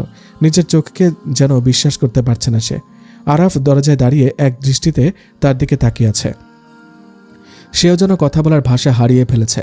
আজ যেন দুজন শুধু চোখের ভাষায় কথা বলবে। আরাফের কোকড়া চুলগুলো এলোমেলো, সারা রাত জেগে থাকায় চোখ দুটো লাল হয়ে আছে। চোখের নিচে কালো দাগ, মুখের মধ্যে হালকা বলিরেখার দাগ পড়েছে। পাঞ্জাবি পায়জামা পরে এসেছে। অনেক বয়স্ক লাগছে আরাফকে। মনে হচ্ছে হুট করে বয়স দ্বিগুণ হয়ে গেছে তার। মামুনি আসো, তোমার মামুনি এখন খাবার খাবে, মামুনিকে ডিস্টার্ব করা যাবে না। আমি মামুনিকে নিকাব পরাও, আঙ্কেল তো দেখে ফেলছেন, আল্লাহ পাপ দেবেন যে। মামুনি, উনি দেখলে আল্লাহ পাপ দেবেন না, চলো আমরা যাই এখান থেকে। তাহলে তুমি কেন নিকাব পরছো? আমি মামুনিকে রেখে যাব না। চলো, তোমায় বুঝিয়ে বলছি। আইসক্রিম খাবে না? চলো তোমায় আইসক্রিম খাওয়াবো। সত্যি? তাহলে চলো। ওরা চলে যাওয়ার পর আরাফ কেবিনের দরজা লাগিয়ে মোমোর পাশে এসে বসল। মোমোর হাত শক্ত করে ধরল সে। দুভ্যটা অশ্রু চোখে বেয়ে গড়িয়ে পড়ল। সালাম দিয়ে জিজ্ঞেস করল, এটা কি ঠিক হলো মোমো? আমি যত বড় ভুল করি, আমাকে তুমি ইচ্ছামতো বকা দিতে, শাস্তি দিতে, পাশে থেকে এভাবে একা আমায় ছেড়ে চলে আসলে? মোমো ওর মুখে হাত চাপা রেখে কান্নায় ভেঙে পড়ল। আরাফ ওকে তুলে বিছানায় বালিশ দিয়ে বসালো। তারপর ওর চোখের পানি মুছে দিয়ে বলল, এখন আমি এসে গেছি না, আর কাঁদতে হবে না, আর কোথাও যেতে দেব না তোমায়। সব ঠিক হয়ে যাবে ইনশাল্লাহ। তাহলে আগে বলো, মাফ করে দিয়েছ আমায়? তুমি কি বিয়ে করেছ? আমি তো রাগই করিনি, মাফ করবো কি তোমায়? আর পাগল হয়েছে নাকি? কিসের বিয়ে? না আরাফ, এ হয় না। তাহলে তুমি চলে যাও আমার কাছ থেকে, আমাকে আমার উপর ছেড়ে দাও। এতদিন পর তোমাকে খুঁজে পেয়েছি, ছেড়ে দেওয়ার জন্য তো নয়, আর এই অবস্থায় তো কখনোই নয়। এতদিন পর আমার দেওয়া চিঠি তুমি পড়োনি? না মোমো, তোমাকে খুঁজে না পাওয়ায় আমি আর গিফট বক্স খুলিনি। ভাবলাম তুমি যেটাই দাও তোমার শেষ স্মৃতি আমি আজীবন রেখেই দেব এভাবে। গতকাল বিকালে নায়রা ফোন দিয়ে গিফটের কথা বলায় খুলে চিঠি পড়ে তো আমি অবাক। এতদিন কেন খুললাম না সেটাই ভেবে পাচ্ছি না। না হলে আরও অনেক আগে আমার প্রিয়তমাকে খুঁজে পেতাম।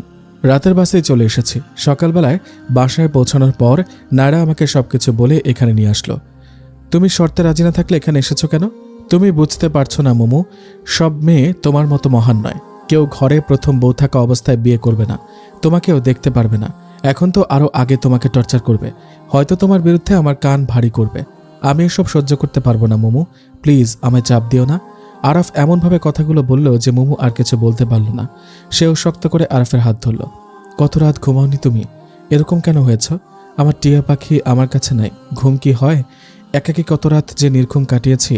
আল্লাহর কাছে তোমার সালামতি চেয়ে কত দোয়া করেছি, একমাত্র তিনিই জানেন। দরজা নক হলো। ভেতরে আসতে পারি কি? হো নায়রা, কি যে পাগলামি করিস, আয়না ভেতরে। নায়রা সবার জন্য আইসক্রিম আর ফাস্টফুড নিয়ে কেবিনে ঢুকলো। তারপর মোমোর ব্লাড প্রেশার ডায়াবেটিস চেক করে বলল, সব নর্মাল আছে, আমি পাহারা দিচ্ছি ডাক্তার আসছে কিনা, ততক্ষণে তুই আইসক্রিম খেয়ে নে। ভাইয়া আপনিও নিন। নায়রা আবারও মোনাকে নিয়ে দরজার বাইরে আসলে মোমো কতক্ষণ ওর যাওয়ার পথে চেয়ে ভাবল। তারপর আইসক্রিম খেতে খেতে আরাফকে বলল, আমার এতদিন যে কেন এটা মনে হয়নি ভেবে অবাক হচ্ছি। কি মনে হয়নি? তুমি যদি নায়রাকে বিয়ে করো কেমন হবে? পাগল হয়েছ? কি সব আবল তাবল বকছো মোমো? এবার কিন্তু আমার রাগ উঠে যাচ্ছে। আমি সত্যি বলছি আরাফ, দেখো ও আমার জিগরি দোস্ত। নায়রা কখনো আমার সাথে উল্টাপাল্টা কিছু করা তো দূর, ভাববেও না। তাছাড়া ওর বেবিও আমার বেবি। মোনাকে ছাড়া আমি এক মুহূর্ত থাকতে পারবো না। আমরা বেবিও পেলাম, নায়রা আমাদের দুজনের কাছে থাকলো বাধাহীন, আমাদের ভালোবাসা অটুট থাকলো। ও তো স্বাভাবিক একজন মহিলা, ওর রোগও কমে গেছে। এভাবে ওর জীবন তো নষ্ট করতে দেওয়া যায় না, তোমারও না। কিন্তু এটা কিভাবে সম্ভব? আমি তো মেনে নিতে পারবো না মোমো। তুমি আমায় এত বড় শাস্তি দিও না। আমি তোমায় নিয়ে থাকতে চাই। আমাদের আগের ভালোবাসাময় খুনসুটি আর পাগলামি নিয়েই আমি সন্তুষ্ট। এভাবে না করো না গো, মন থেকে চাইলেই সব সম্ভব। চিন্তা করো, এখন সংসারে আমাদের আরও দুজন ভালোবাসার মানুষ অ্যাড হবে, ভালোবাসায় পরিপূর্ণ একটা ঘর হয়ে যাবে আমাদের। নায়রা কি রাজি হবে? মুনা কি ভাববে? মুনা এখনো বাচ্চা, ওকে যা বলবো বুঝবে, আর নায়রাকে রাজি করার দায়িত্ব আমার। অবশেষে আরাফ হাল ছেড়ে দিয়ে রাজি হয়ে গেল। আর মোমো আলহামদুলিল্লাহ বলে আইসক্রিম সহ ডান হাত দিয়ে আরাফকে জড়িয়ে ধরল। নায়রা একটু ভেতরে আসবি, কথা আছে তোর সাথে। তোর আইসক্রিম খাওয়া শেষ? দরজার ভেতরে মাথা ঢুকিয়ে নায়রা জিজ্ঞেস করলো। আর আইসক্রিম খাচ্ছি না, তুই আয় এদিকে। নায়রা রুমে আসতেই মোমো আরাফকে বলল মোনাকে নিয়ে বাইরে চলে যেতে। তারপর নায়রাকে পাশে বসিয়ে মোমো ওর দিকে তাকালো, আর নায়রা মোমোর মুখে থাকা আইসক্রিম মুছে দিতে লাগলো। নায়রা, তুই আমাকে কতটা ভালোবাসিস? হঠাৎ এ প্রশ্ন কেন রে? আমি তো তোকে ভালোই বাসি না। নায়রা, ফান না, সত্যি বল, আমি শুনতে চাই কতটা ভালোবাসিস। যতটা ভালোবাসলে তোকে কখনো কোনো অবস্থায় ছেড়ে যাওয়ার চিন্তাই করতে পারি না। যতটা ভালোবাসলে আমার প্রতিটা দোয়ায় তোর আমার জান্নাতে এক জায়গায় থাকার দোয়া করি। যতটা ভালোবাসলে আমার সব কিছু নির্দ্বিধায় তোকে দিয়ে দিতে পারি। গম্ভীর কণ্ঠে নায়রা বলে উঠল, আলহামদুলিল্লাহ। যা বলবো দিয়ে দিবি তো? একবার বলেই দেখ, তোকে দিয়ে দে আমায়। কি বলছিস বুঝিয়ে বল। আরাফকে তুই আসতে বলছিস যে? জিজ্ঞেস করেছিলি শর্তে কি লেখা আছে, শর্ত মেনে এসেছে কিনা? ওহ, উনি তোকে সব বলে দিয়েছেন? না, আমি এসব জিজ্ঞেস করিনি তো। কি শর্ত? দ্বিতীয় বিয়ের শর্ত ছিল ওটা। ও রাজি হয়েছে, এখন তুই রাজি হলেই সব সমাধান হয়ে যায়। মোমো, ফাজলামো করিস না তো, এখন তোর ওষুধ খাওয়ার সময় হয়েছে, চুপচাপ শুয়ে থাক। না, যদি ভালোবাসিস তাহলে রাজি হয়ে যা। তোর পুরো জীবন রয়েছে এখনো, আর মুনারও তো বাবা প্রয়োজন। অন্য কাউকে বিয়ে করিয়ে আনলে কি আমাকে ভালোবাসবে তোর মতো? না মোমো, এ হয় না, আমি রাজি না। আমি আমার বান্ধবীর পায়ে কুড়াল মারতে পারি না। নায়রা রুম থেকে ছুটে বেরিয়ে গেল। বিকেলবেলা ও নায়রা ভিতরে আসলো না, বাহির থেকে মোনাকে দেখিয়ে চলে গেল। পরদিনও বাহির থেকে খাবার পাঠালো। যতক্ষণ পর্যন্ত এই ভূত মোমোর মাথা থেকে না নামবে ততক্ষণ সে মোমোর সামনে যাবে না, ঠিক করেছে। ওর এই এড়িয়ে যাওয়া মোমোরও ভালো লাগে না। যতক্ষণ ও বিয়েতে রাজি হবে ততক্ষণে সেও খাবার ঔষধ খাবে না, জিদ ধরে বসে থাকলো। বিপি লো হয়ে রোগ বেড়ে মোমোর অবস্থা খারাপ হতে লাগলো। ডাক্তাররাও পড়লেন বিপাকে। শেষ পর্যন্ত কোনো উপায় না দেখে আরাফ নায়রাকে ডেকে বলল, আপনি ওর কথায় রাজি হয়ে যান, বিয়ের পরও আমরা এভাবে থাকবো, সমস্যা নেই, কিন্তু আমি আমার মোমোকে হারাতে পারবো না। নায়রাও মোমোর অবস্থা দেখে বাধ্য হয়ে বিয়েতে রাজি হয়ে গেল এবং মোমোর সামনে গিয়ে খাওয়াতে বসলো। আমি রাজি, তবে বিয়ের পর সতীন হতে পারবো না, মনে থাকবে তো? আলহামদুলিল্লাহ, আমাদের বন্ধন অটুট থাকবে ইনশাল্লাহ। মোমো তো খুশিতে আটখানা, তার প্রিয় বান্ধবীর সাথে তার স্বামীর বিয়ে, এর চেয়ে বড় খুশি আর কি হতে পারে? নায়রাকে পরম ভালোবাসা বিশ্বাসের সাথে মোমোকে জড়িয়ে ধরল। আজ যেন খুশির প্রজাপতি আকাশে ডানা মেলে উঠছে। এতদিন পর এত খুশি তার জীবনে আসছে। আজ আরাফের সাথে নায়রার বিয়ে। ওরা নতুন একটা 5 রুমের বাসা নিয়েছে। এলাকার পরিচিত সব মানুষকে দাওয়াত দেওয়া হয়েছে। মোমো ভাবতেও পারেনি সেখানে আরও 3 জন লোক ভিলেনের মতো এসে উপস্থিত হবে।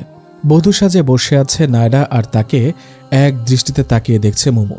মোমোর খুব ইচ্ছা ছিল নায়রাকে নিজ হাতে সাজিয়ে দেওয়ার, কিন্তু সে তো উঠে বসতেই পারছে না। তবে নায়রা মোমোর পছন্দের শাড়ি গহনা পরেছে। আজকের অনুষ্ঠানে মোমোর কলেজের আর নায়রার মাদ্রাসার সব শিক্ষিকাও এসে উপস্থিত হয়েছেন। কি ভেবে জানি মুনা আজ একবারও নায়রার কাছে যাচ্ছে না।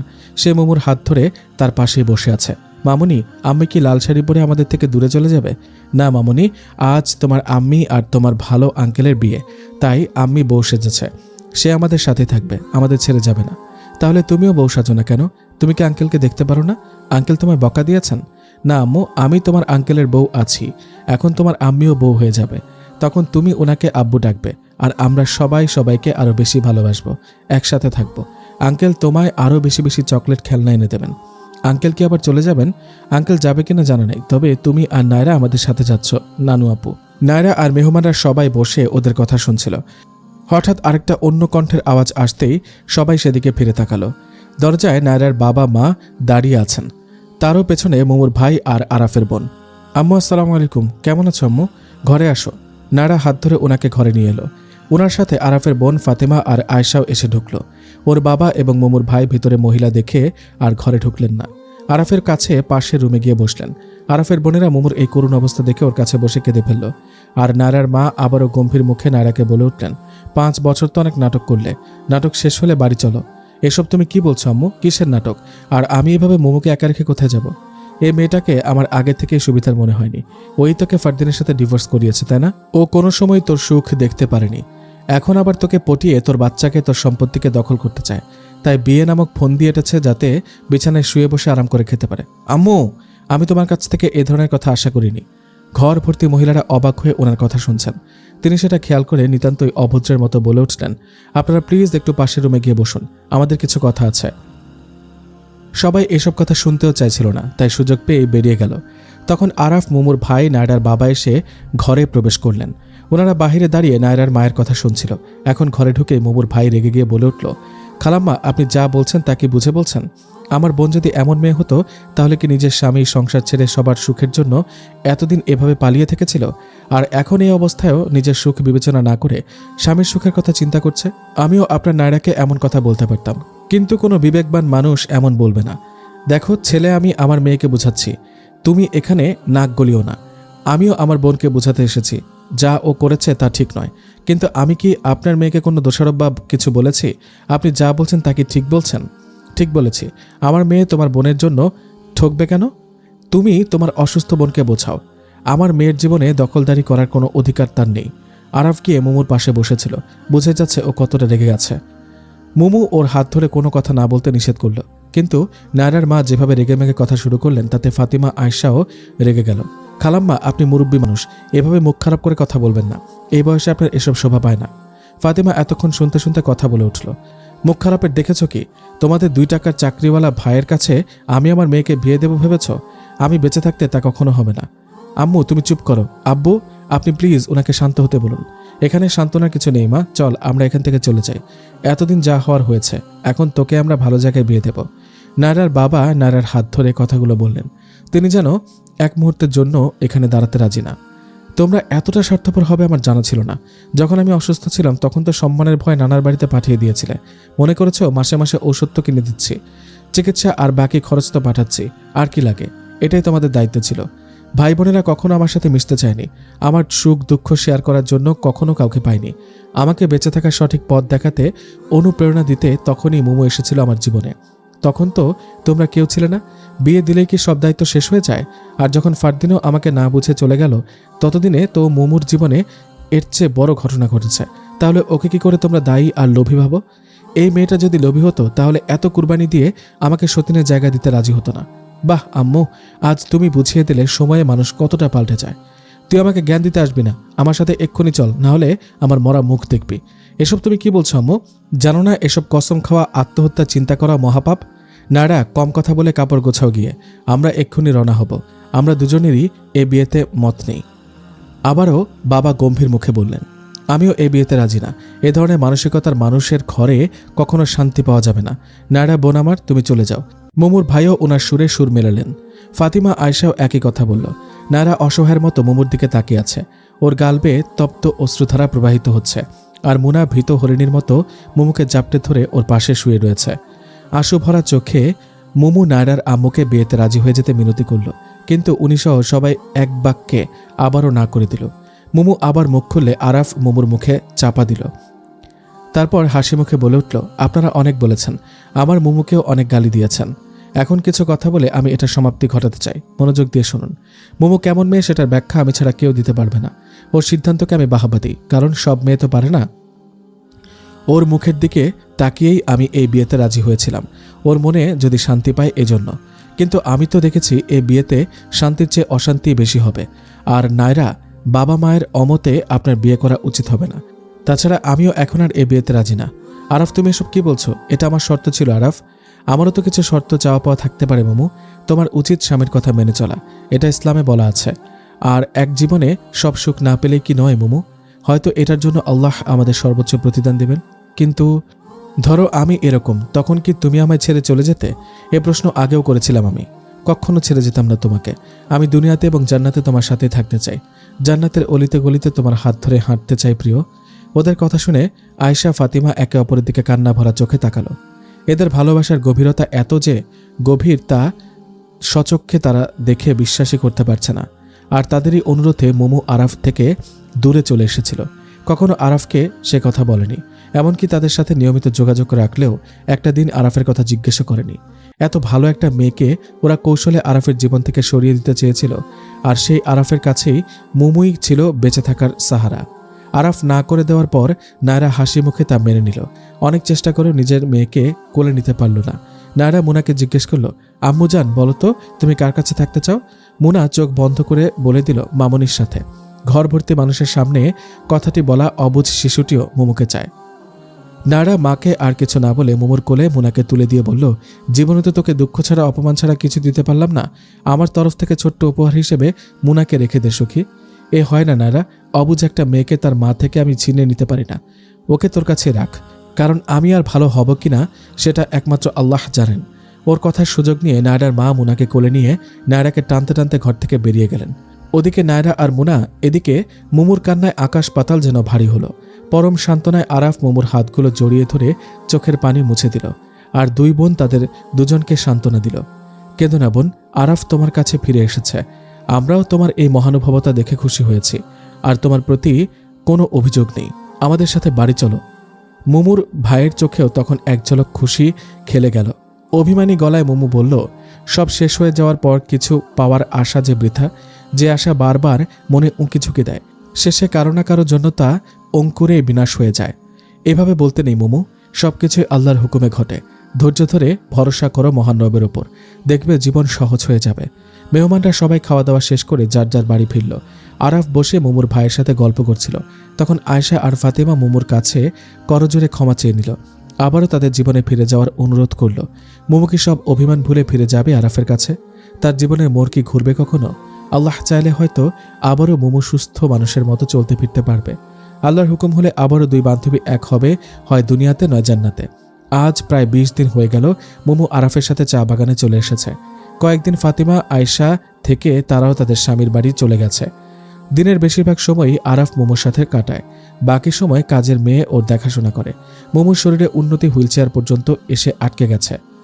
আরাফ মুমুর জন্য স্টাডি রুম বানিয়েছে। ওর পছন্দ মতো কোরআন, হাদিস, তাফসির, গোয়েন্দা, অ্যাডভেঞ্চার, উপন্যাস, ভ্রমণকারীর বই এনে সম্পূর্ণরূপে রুম সাজিয়েছে, যাতে মুমু এসবে ডুবে থাকে, হাসি খুশি থাকে। কিন্তু কিছুতেই মুমুর মন বসে না। মনটা তো পড়ে রয়েছে সেই মন বাগানের 2টি মহামূল্যবান ফুলের কাছে। ফুল ছাড়া যে বাগান অসম্পূর্ণ, বড়ই বেমানান, বড়ই ফাঁকা। মানুষ যতন করে বাগানে বীজ রোপণ করে, পানি, জৈব সার, রুদ্র আলো বাতাস পেয়ে বীজ থেকে চারা গজায়, গাছ বড় হয়, সবুজ ডালপালায় ভরে ওঠে বাগান। তারপর ফুলে ফসলে ওঠে, ভরে ওঠে আঙিনা। তেমনি মুমুও তার মন বাগানে ভালোবাসার বীজ রোপণ করেছিল। সেটা ফুলে ফলে ভরে যাওয়ার পর হুট করে ভূমিকম্প এসে সব ধ্বংস করে দিয়ে গেল। এ যেন সে মানতেই পারছে না। বিকেলবেলা ফুল বাগানে হুইলচেয়ারে বসে মুমু এসবই ভাবছিল। এই 5 বছরে বাংলোটা পুরনো হয়নি, বরং আরও সুন্দর হয়েছে। আরাফ বাগানটাকে আরও সুন্দর আর বড় করেছে। অনেক অনেক জানা অজানা ফুল লাগিয়েছে। সম্পূর্ণ বাংলো এরিয়ার নানা ধরনের গাছপালা লাগিয়ে সবুজ একখণ্ড উপত্যকা বানিয়েছে। ছোট্ট একটা পুকুর কেটে তাতে পদ্ম ফুল ছেড়েছে। চারিদিকের এত আয়োজন দেখে মনে হচ্ছে যেন প্রতিটা জায়গায় তারই আসার প্রতীক্ষায় ছিল। আসসালামু আলাইকুম, কি ভাবছো একা বসে বসে? আরাফ সালাম দিয়ে মোমোর সামনে এসে ওর হাত ধরে বসলো। ওয়ালাইকুম আসসালাম। কিছু না, ভালো লাগছিল না তাই বসেছিলাম। চলো ভেতরে চলো। না, আজ অফিসে কাজ ছিল না তাই ক্লান্ত হইনি আমি। বসি এখানেই, কি বলো? নাও চকলেট খাও। আরাফ প্যাকেট থেকে একটা চকলেট খুলে মোমোর মুখে পুরি দিল। তারপর একটা চেয়ার টেনে এসে বসলো। কি ব্যাপার, কিছু বলবে নাকি? মনে হচ্ছে কেন জানি প্রস্তুতি নিচ্ছ কোনো কিছু বলার জন্য। কয়েকদিন থেকে বলবো বলবো ভাবছি, বলা হয়ে উঠছে না। তবে আমি যা বলবো মন দিয়ে শুনতে হবে। তার আগে একটা উত্তর দাও। নায়রা আর মুনার জন্য তোমার মন খারাপ? ঠিকই ধরেছ। নায়রার সাথে এতটা বছর ধরে আমার বন্ধুত্ব। আমার কাছে মুনার জন্ম, বেড়ে ওঠা। ওরা যেন আমার অস্তিত্ব, আমার হৃদস্পন্দন। আচ্ছা তুমি বলো তো, হৃদস্পন্দন ছাড়া মানুষ বাঁচতে পারে কখনো? পারে মোমো, ক্ষেত্র বিশেষে পারে।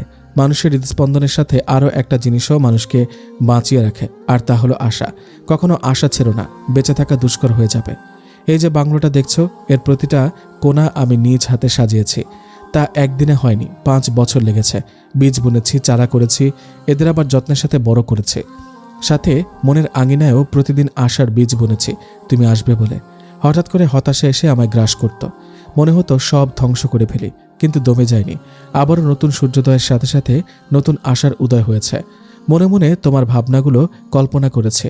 আর তুমি এসে এসব সবুজ সমারোহ দেখলে কত খুশি হবে এটা ভেবে খুশি হয়েছে। যখনই তোমার বেশি মনে পড়তো তখনই কাজে লেগে যেতাম। কখনো রাত 2টোয়, কখনো তাহাজ্জুদ পড়ি। এমন করে আমার প্রতিটা বছর কেটেছে।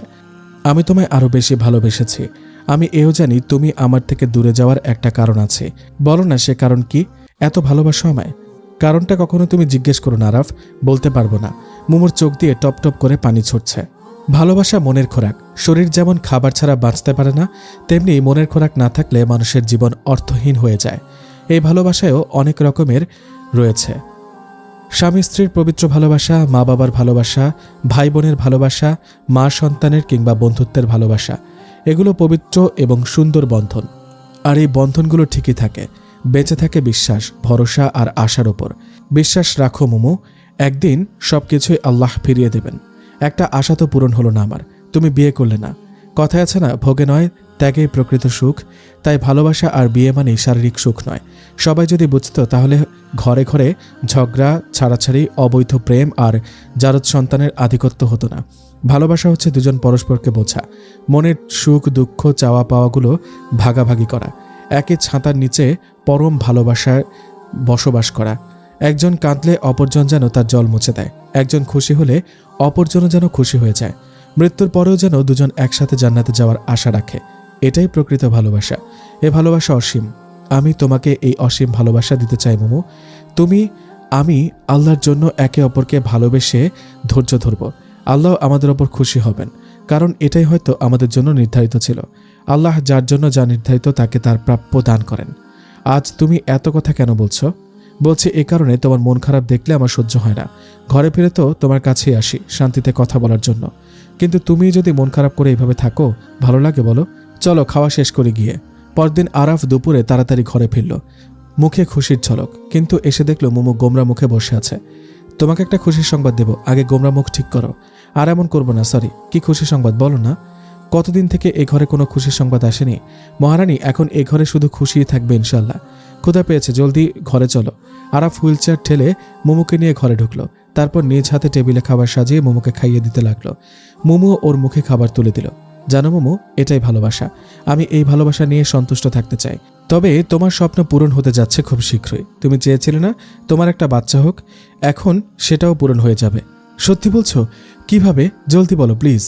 আগে তো খাওয়া শেষ করো তারপর। না না, আগে বলো। এখন না শুনে খাবার খেতে পারবো না। আজ নায়রা ফোন করেছিল আমাকে।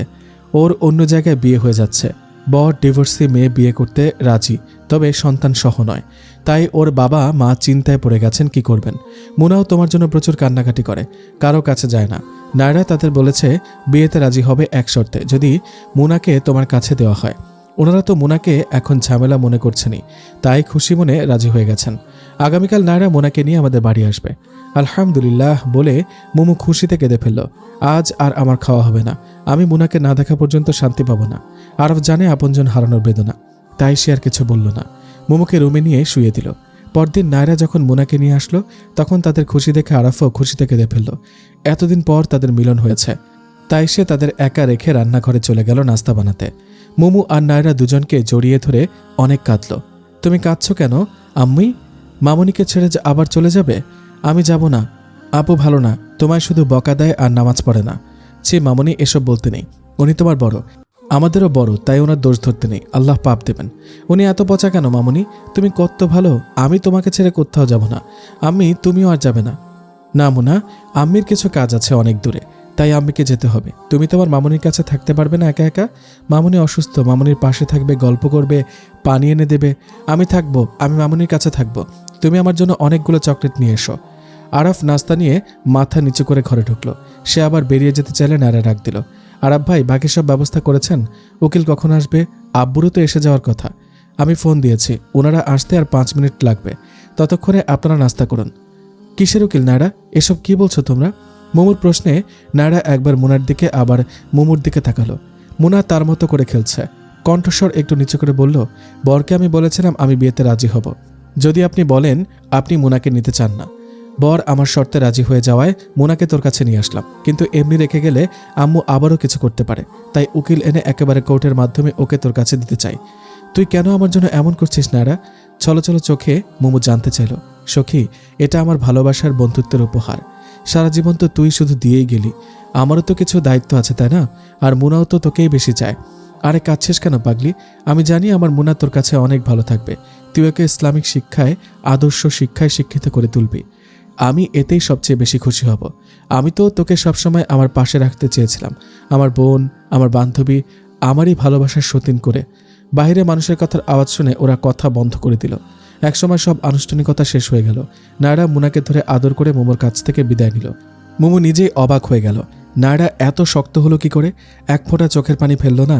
আর নায়রা চলে যাওয়ার সময় মনে মনে ভাবছে, সন্তান কেন সখী, তোর মতো বান্ধবীর জন্য আমার জানও কুরবান করতে রাজি।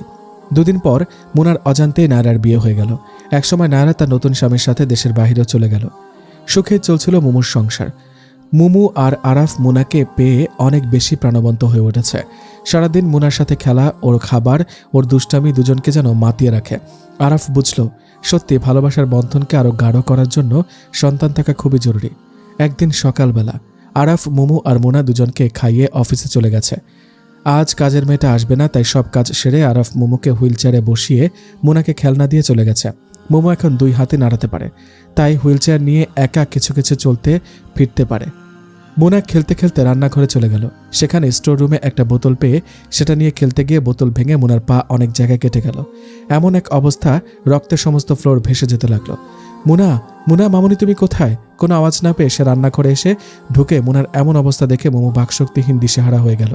মুনা বেহুশ হয়ে পড়ে আছে আর রক্তে ভেসে যাচ্ছে সবকিছু। না, আমার মুনার কিচ্ছু হতে পারে না, ওকে বাঁচাতে হবে, ডাক্তারের কাছে নিতে হবে। কিন্তু কিন্তু কিভাবে? না, আমাকে এভাবে বসে থাকলে চলবে না। তারপর মোমো কিভাবে কি করলো সে নিজেই বুঝল না। 1 ঘন্টা পর মোমোর ফোন পেয়ে আরাফ হাসপাতালে গেল। তখন মোমো মুনাকে রক্ত দিচ্ছিল। কাকতালীয়ভাবে মোমোর রক্তের গ্রুপের সাথে মোনার গ্রুপ মিলে গেছে। আরাফ যাওয়ার পর ডাক্তার বললেন আরও কিছুক্ষণ দেরি করলে কি হতো জানা ছিল না। ওর পায়ের রক কেটে গেছে, সময় মতো আনায় ব্লিডিং বেশি হয়নি, না হলে রক্তক্ষরণে বাচ্চাটা মারা যেতে পারত। আলহামদুলিল্লাহ, আল্লাহ যা করেন ভালোর জন্যই করেন। কিন্তু ওকে নিয়ে আসলো কে ডাক্তারের কাছে? কেন, আপনার স্ত্রী নিয়ে এসেছেন? উনি এমন কান্না শুরু করেছেন যে আমাদের সাথে সাথে ওটিতে নিতে হয়েছে। আমার স্ত্রী? আরাফের অবাক হয়ে প্রশ্ন করা দেখে ডাক্তারও অবাক হয়ে গেলেন।